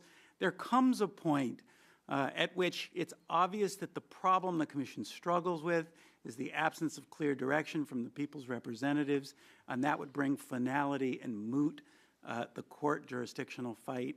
And that's why we call on you. What regulatory framework will best assist in expanding broadband access in rural communities like I represent? One that's very, very favorable to incentivizing the investment of private capital, because the fundamental problem of a rural community is it's inherently uneconomic to serve. That is, there is either not enough revenue to cover the cost of deployment, or the cost of deployment is too high based on the amount of revenue available. Anything that might raise those costs significantly only further impedes the ability to meet those remote areas. Now, you mentioned the need for stronger protections for consumers and providers. Do you support Congress creating these new protections, and what types of proposals would you consider to be strong? I do wholeheartedly. In many ways, it's odd for me to hear people criticizing the Bright Line rules. I've watched this issue for 14 years. The movement to Bright Line rules was proposed by the most virulent advocates of net neutrality in order to bring certainty and clarity to what's covered. We have evolved with the debate, and we fully endorse those rules that the Commission adopted in 2015, the ones that were adopted in 2010, and we're perfectly willing to work with you on any new set of rules you might consider. Thank you. Finally, Ms. Gonzalez, thank you for highlighting the disparities that exist in traditional media for minority communities. I share those concerns. Can you tell me the effect that net neutrality violations like blocking and throttling might have on minority communities? And you have a minute to do that. Yes, Congressman, thank you for the question. You know, I think traditionally we have not had a voice in the media in the same way that white folks have. The open internet has democratized not only our access to find an audience, to create small businesses, to make sure that we are able to tell our own stories in our own words. And so if there is blocking or throttling, that would lessen our access to having our stories told in the American fabric that has otherwise been defined by mainstream media gatekeepers. So you're saying that it would disproportionately affect minority communities, or? I would say yes, yeah, because we've had less access to mainstream media, and the access to the internet to tell our stories has been critically important to change the narrative and invite people to understand who we are. Yeah. Thank you for your passion. I support you completely. Thank you, Mr. Chairman. I yield back. 3 seconds. Gentleman yields back. Chair now recognizes the gentleman from Texas, Mr. Flores, for 5 minutes. Thank you, Mr. Chairman. I appreciate this hearing. I appreciate the witnesses for joining us today. I think I'm picking up a consensus that Congress needs to act, that it needs to develop a new section to prohibit it, throttling, blocking, and discrimination on the internet. And I think that we can find a way to do that and do it in a way that keeps the FCC out of the litigation box, if you will. That said, my concern about the way Title X has been attempted to be used in the past is that it doesn't have anything to do with net neutrality, and so it's not an effective tool for that purpose. That's the reason Congress needs to act. So let's ask some questions about Title II just so we can get an idea of what could go wrong if you had another FCC that wanted to try to go further than even the 2015 FCC. So Chairman Powell, could you confirm whether Title II could lead to the following: the government setting prices? Yes, that's possible. the government determining what services ISPs can offer consumers and whether and how they are bundled. That is also possible. That the government could be directing where ISPs put their investments and how much they should earn. Yes. Okay. That the government can dictate how parts of the internet should be interconnected and on what terms. Most definitely. Okay. And then the government requiring ISPs to share their networks that they built with private capital. Yes. Okay. And then lastly, and this is a little bit of a wild card, could it be used? We're all excited about the potential of 5G, and I know we're talking wireless versus wired, but is there any way that Title II could be used to inhibit the effective and efficient rollout of 5G? Well, as we said, if 5G is a telecommunications service, not only the voice component of it, but the data component of it, then it would suffer from the same restrictions that we've talked about all afternoon. I look at 5G as a dynamic information service, and communications just happens to ride on a small part of it. Mr. Fennell, like you, I represent several rural counties in Texas, and I'm very concerned about trying to make sure that those rural counties have the opportunity to move to the dynamic side of the digital divide. And you discussed in your testimony how every dollar that goes to regulation is a dollar that doesn't go into new broadband infrastructure. Don't these kinds of onerous regulations in Title II crowd out competition and force smaller operators out of business? Yes, I think, and so I have specific concerns about Title II, and if you'll bear with me, let me list them real quick. Be brief. Real quick. Okay. First one is the determining price, and the cost to build infrastructure and deliver broadband varies wildly based on location. Correct. And so determining price can be catastrophic for rural broadband. The second thing is taxation and fees on broadband. And if you were to apply State Universal Service Fund of Oregon, Federal Universal Service Fund, and then franchise fees to broadband, because applying Title II and removing that exemption, you could end up with a 20 to 30% increase in end-user broadband costs. Okay. With no productive outcome. That's so another. Those are the things that concern me about Title II. Okay, that's the reason Congress needs to come up with a new title to deal with a new area of technology. My friend Mr. Shimkus ran out of time, and I heard Chairman Wheeler and Chairman Powell answer this question that he had about prioritizing internet traffic to protect our borders. I just wanted to see if the rest of the panel agreed. Ms. Dixon, should internet traffic be prioritized to protect our border? We already have an exception in the 2015 order with respect to public safety. So that'd be a yes. Okay. Ms. Libier? I echo her Okay. response. Mr. Fennell? Yes. Okay. Ms. Gonzalez? No. Okay. If not, why? Quickly. I don't want to construct any more walls on our border. Okay. I just am morally opposed to that. Gotcha. Okay. And lastly, Mr. Chairman, I'd like to, there was a comment made in the testimony, both verbal and written, it says that that says to the extent that Mozilla would not exist today without net neutrality. I want to give you some dates for the record. The first version of Phoenix, which ultimately became Firefox, rolled out in 2002. Firefox 1.0 rolled out in 2004. The FCC Open Internet rule was rolled out in February of 2015. It became effective in June of 2015. So Mozilla prospered before net neutrality was in place. Thank you. I yield back. Thank you. Gentleman yields back. Chair now recognizes the Vice Chair of our subcommittee, Ms. Matsui. Thank you, Mr. Chairman, and welcome to all the witnesses. I know it's been a long time sitting there. I know many issues have been covered today, and one of the issues I want to concern ourselves with is we continue to grapple with network security in the current next generation networks, and the issue has even gained more notoriety because of the potential intelligence threats posed by Huawei and ZTE. Now, these companies have provided access to inexpensive and readily available networking equipment to carriers in the U.S. and around the world. And as many of you know, the FCC is currently considering how to balance its universal service mandate with the need to ensure our communication networks are secure from the threat of foreign actors. Now, in the larger conversation surrounding net neutrality, broadband expansion, and next-generation networks, how should we balance these security concerns? Now, I expect the chairman would have some things to say about it, but I was wondering if anyone else on the panel wanted to start. Okay, Mr. Chairman Powell, should I say something?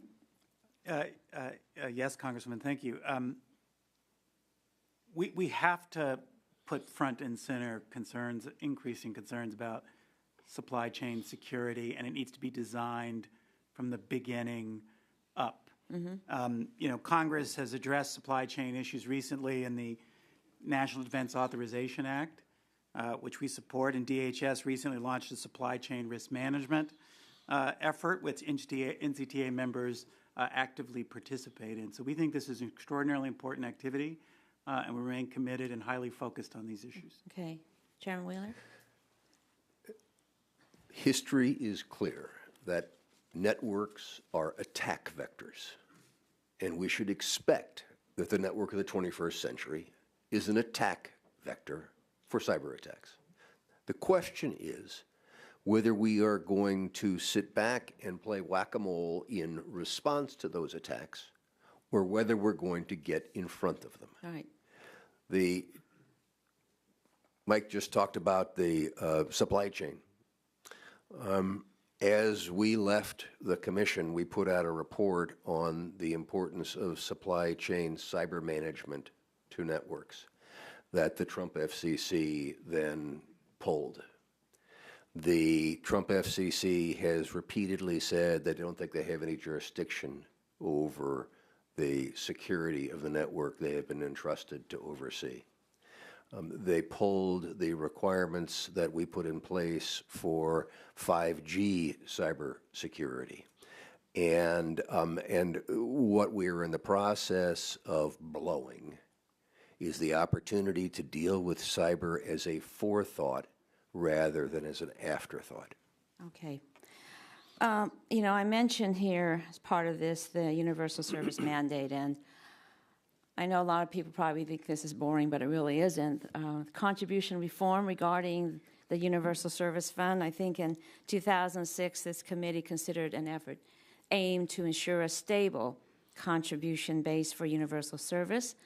The Universal Service Fund codified the belief that all Americans should have access to advanced communication services, and rural customers should have access to reasonably comparable services at reasonably comparable rates. Now, contributions to the federal and universal service support mechanisms are currently based on a percentage of carriers' interstate and international end-user telecommunications revenues. A necessary part of this discussion surrounding broadband classification is the issue of contribution reform.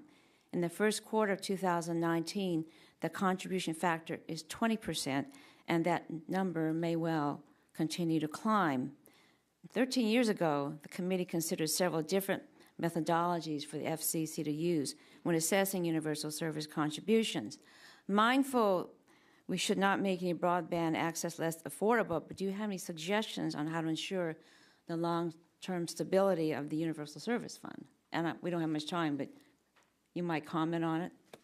Yes, you need to expand the base. You cannot rely on a shrinking ice cube. Absolutely, but we seem to kick the But every ice cube time, down the road. you want to talk about expanding the base, you hear what we hear today. Oh, that's going to increase costs for this broadband service or that. We've heard today the importance of delivering to Wheeler County. Boy, I like that. And to rural America. And we have also heard, but let's don't raise the money to support that. Right. Okay. That's the conflict, and again, it falls. Well, this is a central. The gentlelady's time has expired. We're going to try to get this in before votes, and we still have 4 more witnesses. So I thank the gentlelady for her patience. Chair now recognizes Mr. Welsh. Thank you very much, Mr. Chairman, and I want to thank the panel. A big concern I have, no matter what we do, is to get broadband built out in rural areas. You just mentioned that, Mr. Wheeler. And Mr. Fennell, I congratulate you. I live on a rural part of Vermont, 8-mile dirt road, and we have high-speed internet. And it's a local small company, nonprofit, that somehow figured out to do what the big telecoms haven't done. And listening to you, it sounds like you've done that as well. So my hat is off to you. But on this question of repealing the net neutrality rules that were part of the Wheeler FCC, one of the arguments that was made is that if we got rid of the heavy hand of regulation, that it would result in an expansive, capital-intensive commitment by our major telecom carriers that would build out into rural America. And it turns out that's a fairy tale. I mean, Chairman Pai, because this was a question I think I asked him, he said without the overhang of heavy-handed regulation, and I don't know where this heavy-handed deal is coming from, because everyone who's complaining about the heavy hand says they're for what the light hand accomplished. So there's a lot of rhetoric here. But what Chairman Pai said quite specifically was without the overhang of heavy-handed regulations, companies will spend more building the next generation networks. As those networks expand, many more Americans, especially low-income rural and urban Americans, will get high-speed internet access for the first time. And it turns out my skepticism of that assertion has been proven right. Today, the Financial Times reported that the big four U.S. broadband companies invested less in capital projects last year than they did in 2017, which is when the Wheeler net neutrality rules were still in place, which totally undermines one of the rationales for repealing the net neutrality rules. And it also showed, that article, that the four companies collectively undertook less capital spending in 2018. And that's the first time there's been a drop in 3 years when the net neutrality rules were first put in place. Mr. Chairman, I'd like to put the Financial Times article published today in the record, if I may. Without objection, so moved. All right. So we all know about the inadequacy in rural America. 24 million Americans lack access to fixed broadband at high-speed internet speeds. 31% of Americans from rural areas lack access to broadband. 44 million Americans lack access to both fixed broadband at 25.3 speeds and mobile LTE broadband at 10.3 speeds. I mean, we're on the verge of abandoning rural America, and that's got to change. And it's not just regulations. This is about investment. Somehow you figured out how to do it. EC Fibers figured out to do it. My view, the big four don't particularly care to do it. There's not a lot of money to be made for them. So now we have a situation where we don't have the protection of the net neutrality rules in the Wheeler administration in rural America, and we're not getting the build out. And I'll just ask you, Mr. Wheeler, are you surprised by the earnings report that indicate no increase in capital expenditures since the net neutrality rules came off the books? No, sir. Mr. Powell, can you explain the decrease in capital expenditures last year compared to the previous 3 years?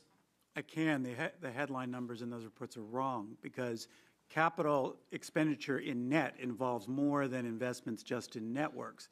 If you look carefully at the earnings reports, an enormous amount of that capital reduction was due to the video business and the CPE business, not the network connectivity business. If you sorted out those decreases for loss of video investment because of competition, you'd find that there's been an increase in investment in networks. Okay, I don't want to dwell on this, but I don't understand the word you just said. I don't mean that. I really don't understand it. Maybe I have to be an accountant. But bottom line, these are year-over-year numbers. And what I'm seeing is that whatever that explanation is, there's not more internet access in rural America. I mean, we need more people like your company. Mr. Gonzalez, would antitrust law prevent an ISP from blocking access to lawful website that presents an opinion the ISP does not want? No. Would antitrust law address the situation, Ms. Gonzalez, where an ISP slowed down lawful internet traffic after it was pressured to do so by a political figure? No. Gentleman's time has expired. Yeah, I yield back. Thank you, Mr. Chair. Chair now recognizes the gentleman from New Mexico, Mr. Lujan. Thank you very much, Mr. Chairman. Mr. Chairman, we know that this definitely matters. Otherwise, there wouldn't be so much interest, not just here in this committee room, but with the millions of people across America who responded to this order.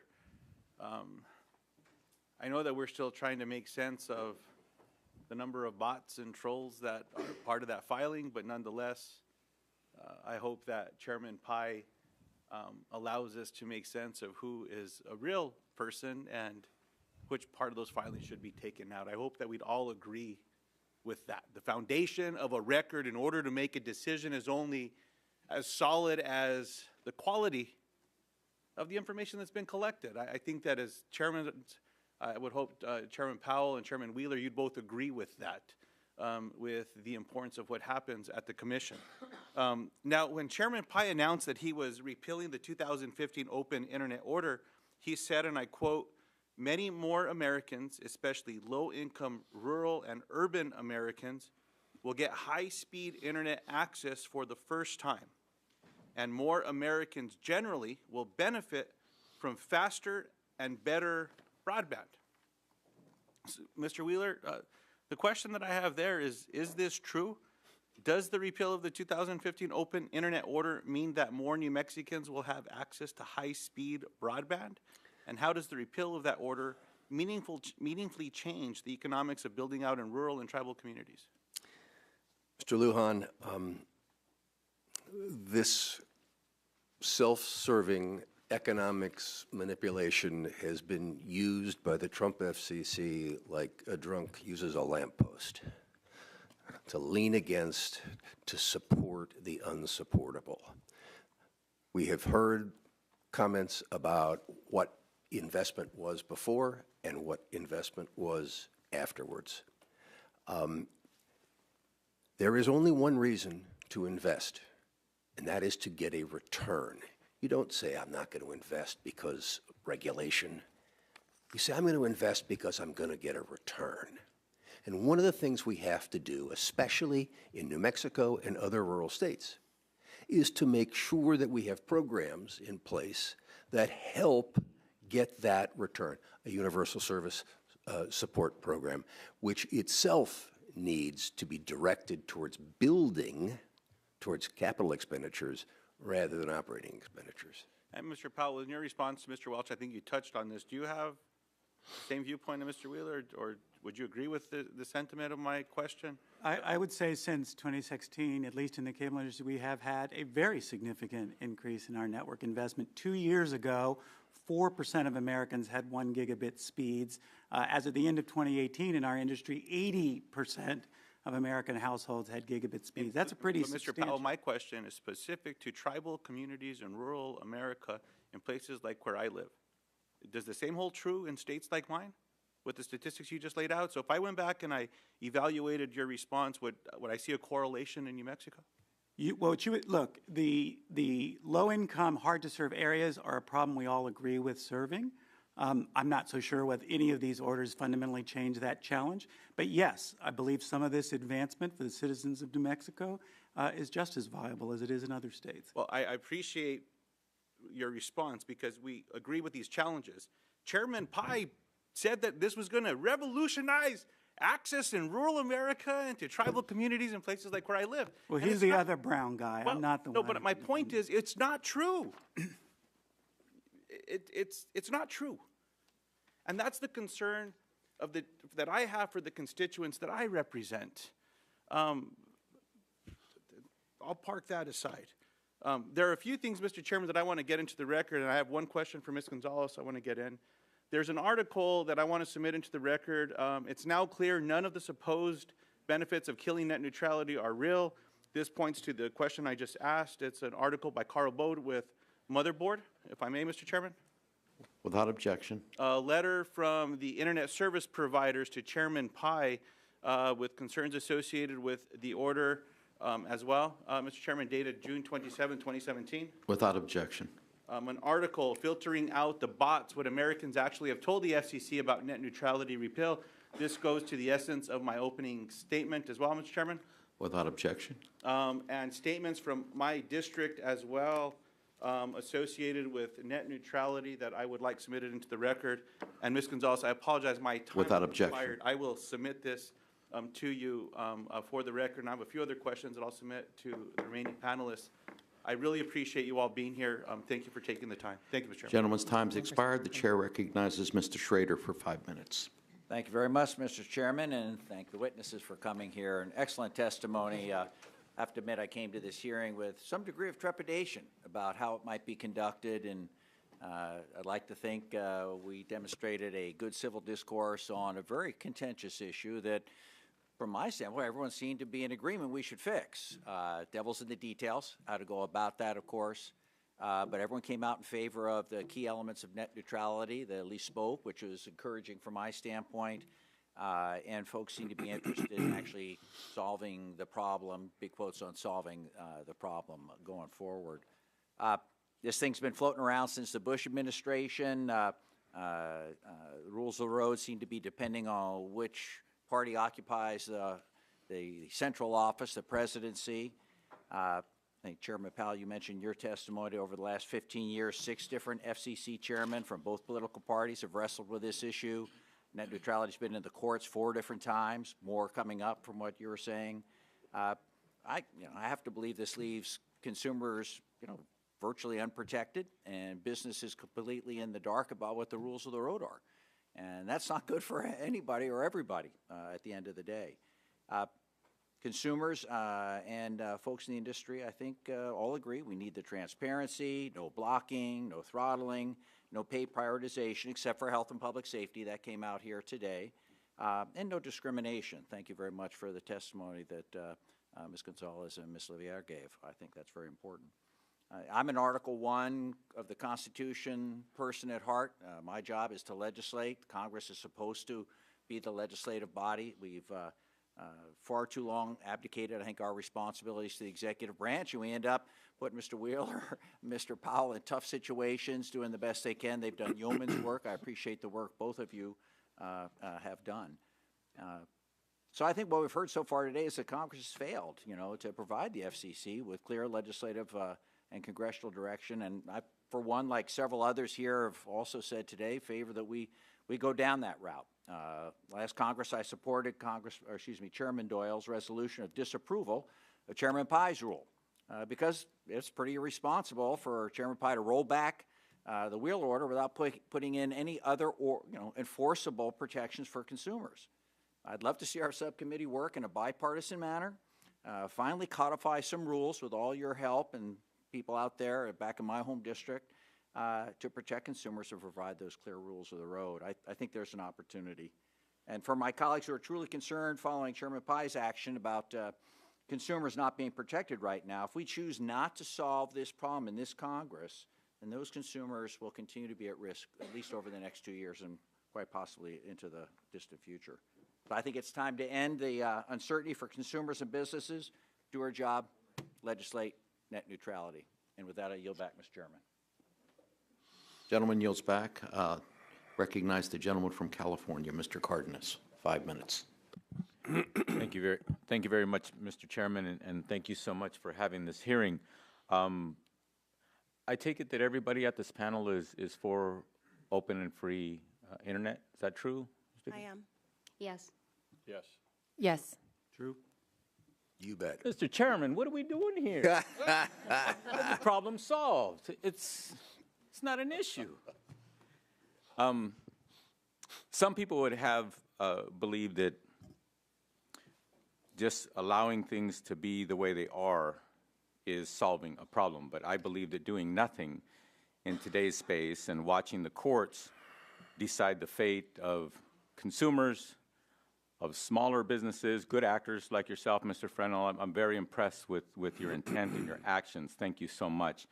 But not every actor on the playing field that we're talking about today has that kind of will and commitment to not do things differently if, in fact, the lanes are not defined. And that's the biggest problem that we have here. I think we have 2 former incredible chairmen here. I have so much respect for both of you, former Chairman Powell and former Chairman Wheeler. Every time I talk with you, I feel enlightened. And I'm not joking. I really, really do. The ability for you to articulate the decades of knowledge that you have on something that even one of my colleagues actually said, I don't even understand what you just said. That is amazing, and thank you for your service. Thank you for your service when you were in the public sector as chairman of the commissions, and thank you for your service in the private sector, continuing to try to wrap your head around how do we make a better world for everybody. So thank you so much.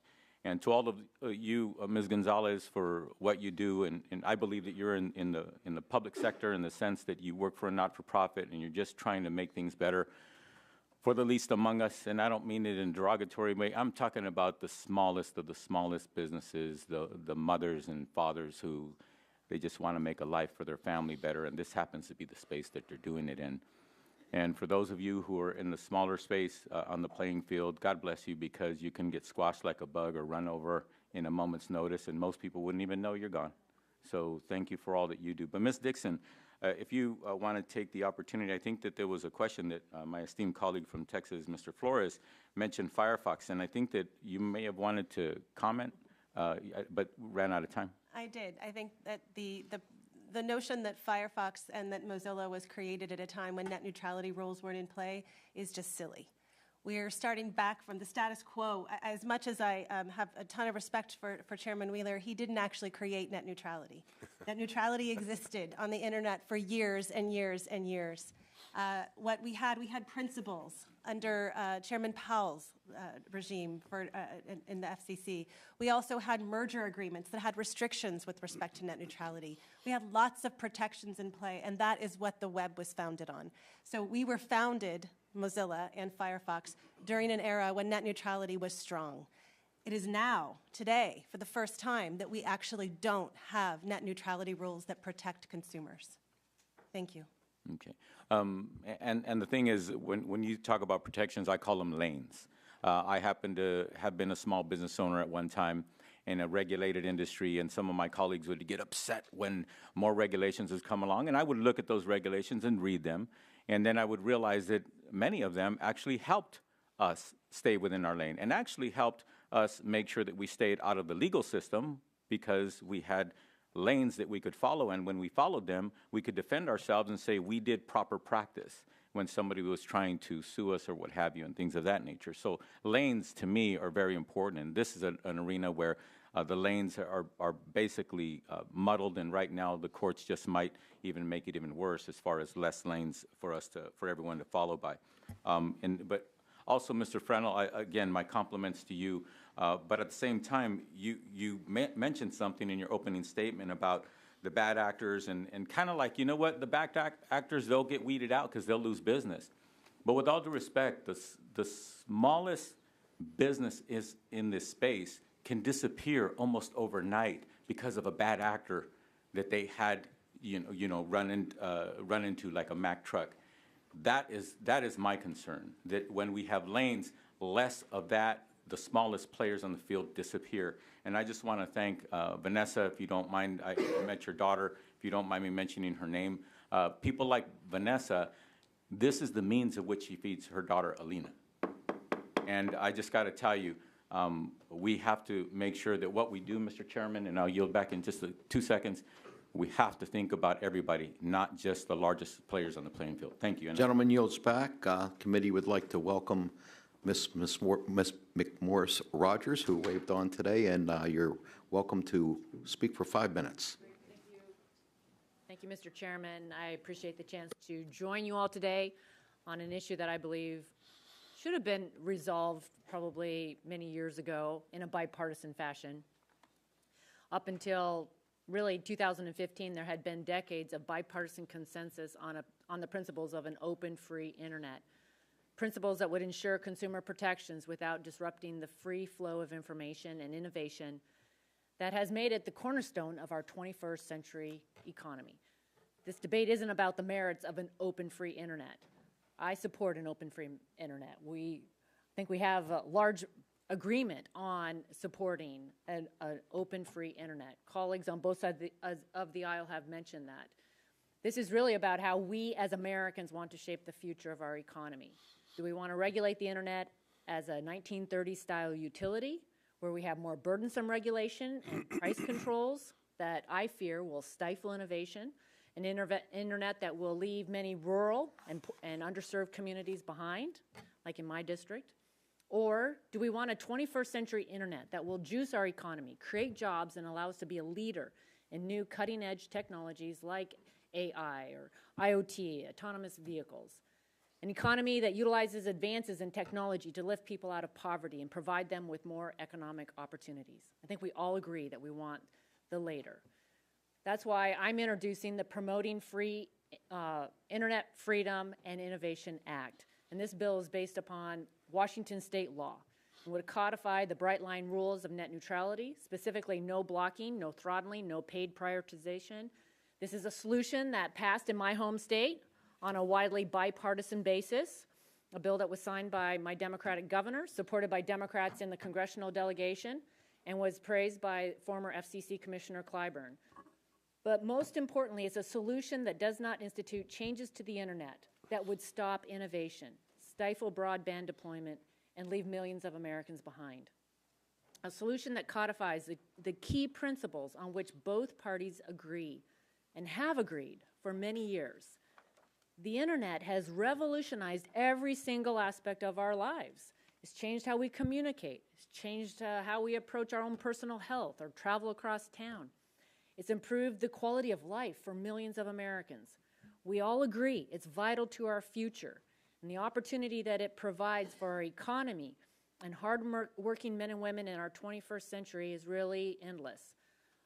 I want to once and for all resolve what I believe is a manufactured political debate and provide certainty to the internet ecosystem so that we can make that opportunity a reality for every single American. So I would like to focus my questioning on the federal versus state debate. While I believe that the provisions of the Washington state law are reasonable and consistent with the principles both parties have been discussing at the federal level for years now, I do not believe that it is wise to regulate by a state-by-state approach. The internet is the key to interstate commerce. It does not end at our borders, and a federal solution is the only way forward. Chairman Powell, can you briefly discuss why pursuing an open internet regulation at the state level can be harmful to innovation and consumers, and why do we need the federal solution? I remember when the internet really rose, there was an economist author named Francis Cairncross who said this was the death of distance. This was a network that knew no boundaries, respected no geographical limitations, and consequently can't really responsibly be regulated in buckets and chunks. We've understood this principle since the days of interstate commerce in trucking, in the environment, in all kinds of areas where you just don't have an ability to logically organize law around different state jurisdictions. I think there's no question that the internet is interstate in nature. It would be hazardous to regulate it in any other than a single comprehensive way. As a follow-up, do you believe the FCC currently has the authority to preempt attempts to regulate this issue at the state level? I do. That's been their position. And I also believe that it would fall under conflict preemption, meaning the two regimes are not reconcilable. And one final question. Do you believe that the Washington state law and this legislation are consistent with the 4 internet freedoms you described in 2004 when you were chairman of the FCC? My limited understanding of it is yes. I think there are some aspects of it be examined more carefully, like specialized services. But I also would note it's a really productive piece of work and didn't include anything that looks like Title II. Thank you. Okay, I yield back. Thank you. The chair is going to request unanimous consent to enter the following documents into the record. An article from Free Press, a letter from Consumer Reports, a letter from the American Library Association, a letter from Tech Freedom Coalition, an article from Motherboard, an article from Financial Times, and a 2010 letter to former FCC Chairman Janikowski. Without objection, so ordered. I want to thank the witnesses for their participation in today's hearing. We genuinely appreciate you coming here, and I want to remind members that pursuant to the committee rules, they have 10 business days to submit additional questions for the record to be answered by the witnesses who have appeared. I would ask each witness to respond promptly to any such questions that you may receive. At this time, the subcommittee is adjourned. Congratulations. Congratulations. Good, how are you? Salemi, how are you? What's up, Jamie? How are you? Do we know each other?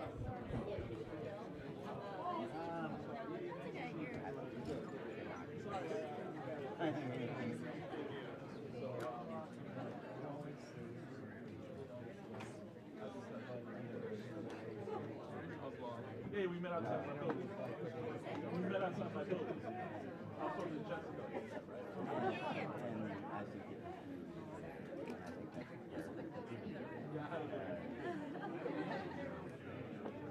Hey, how are you? Hello, darling. Yeah. I know, Irene.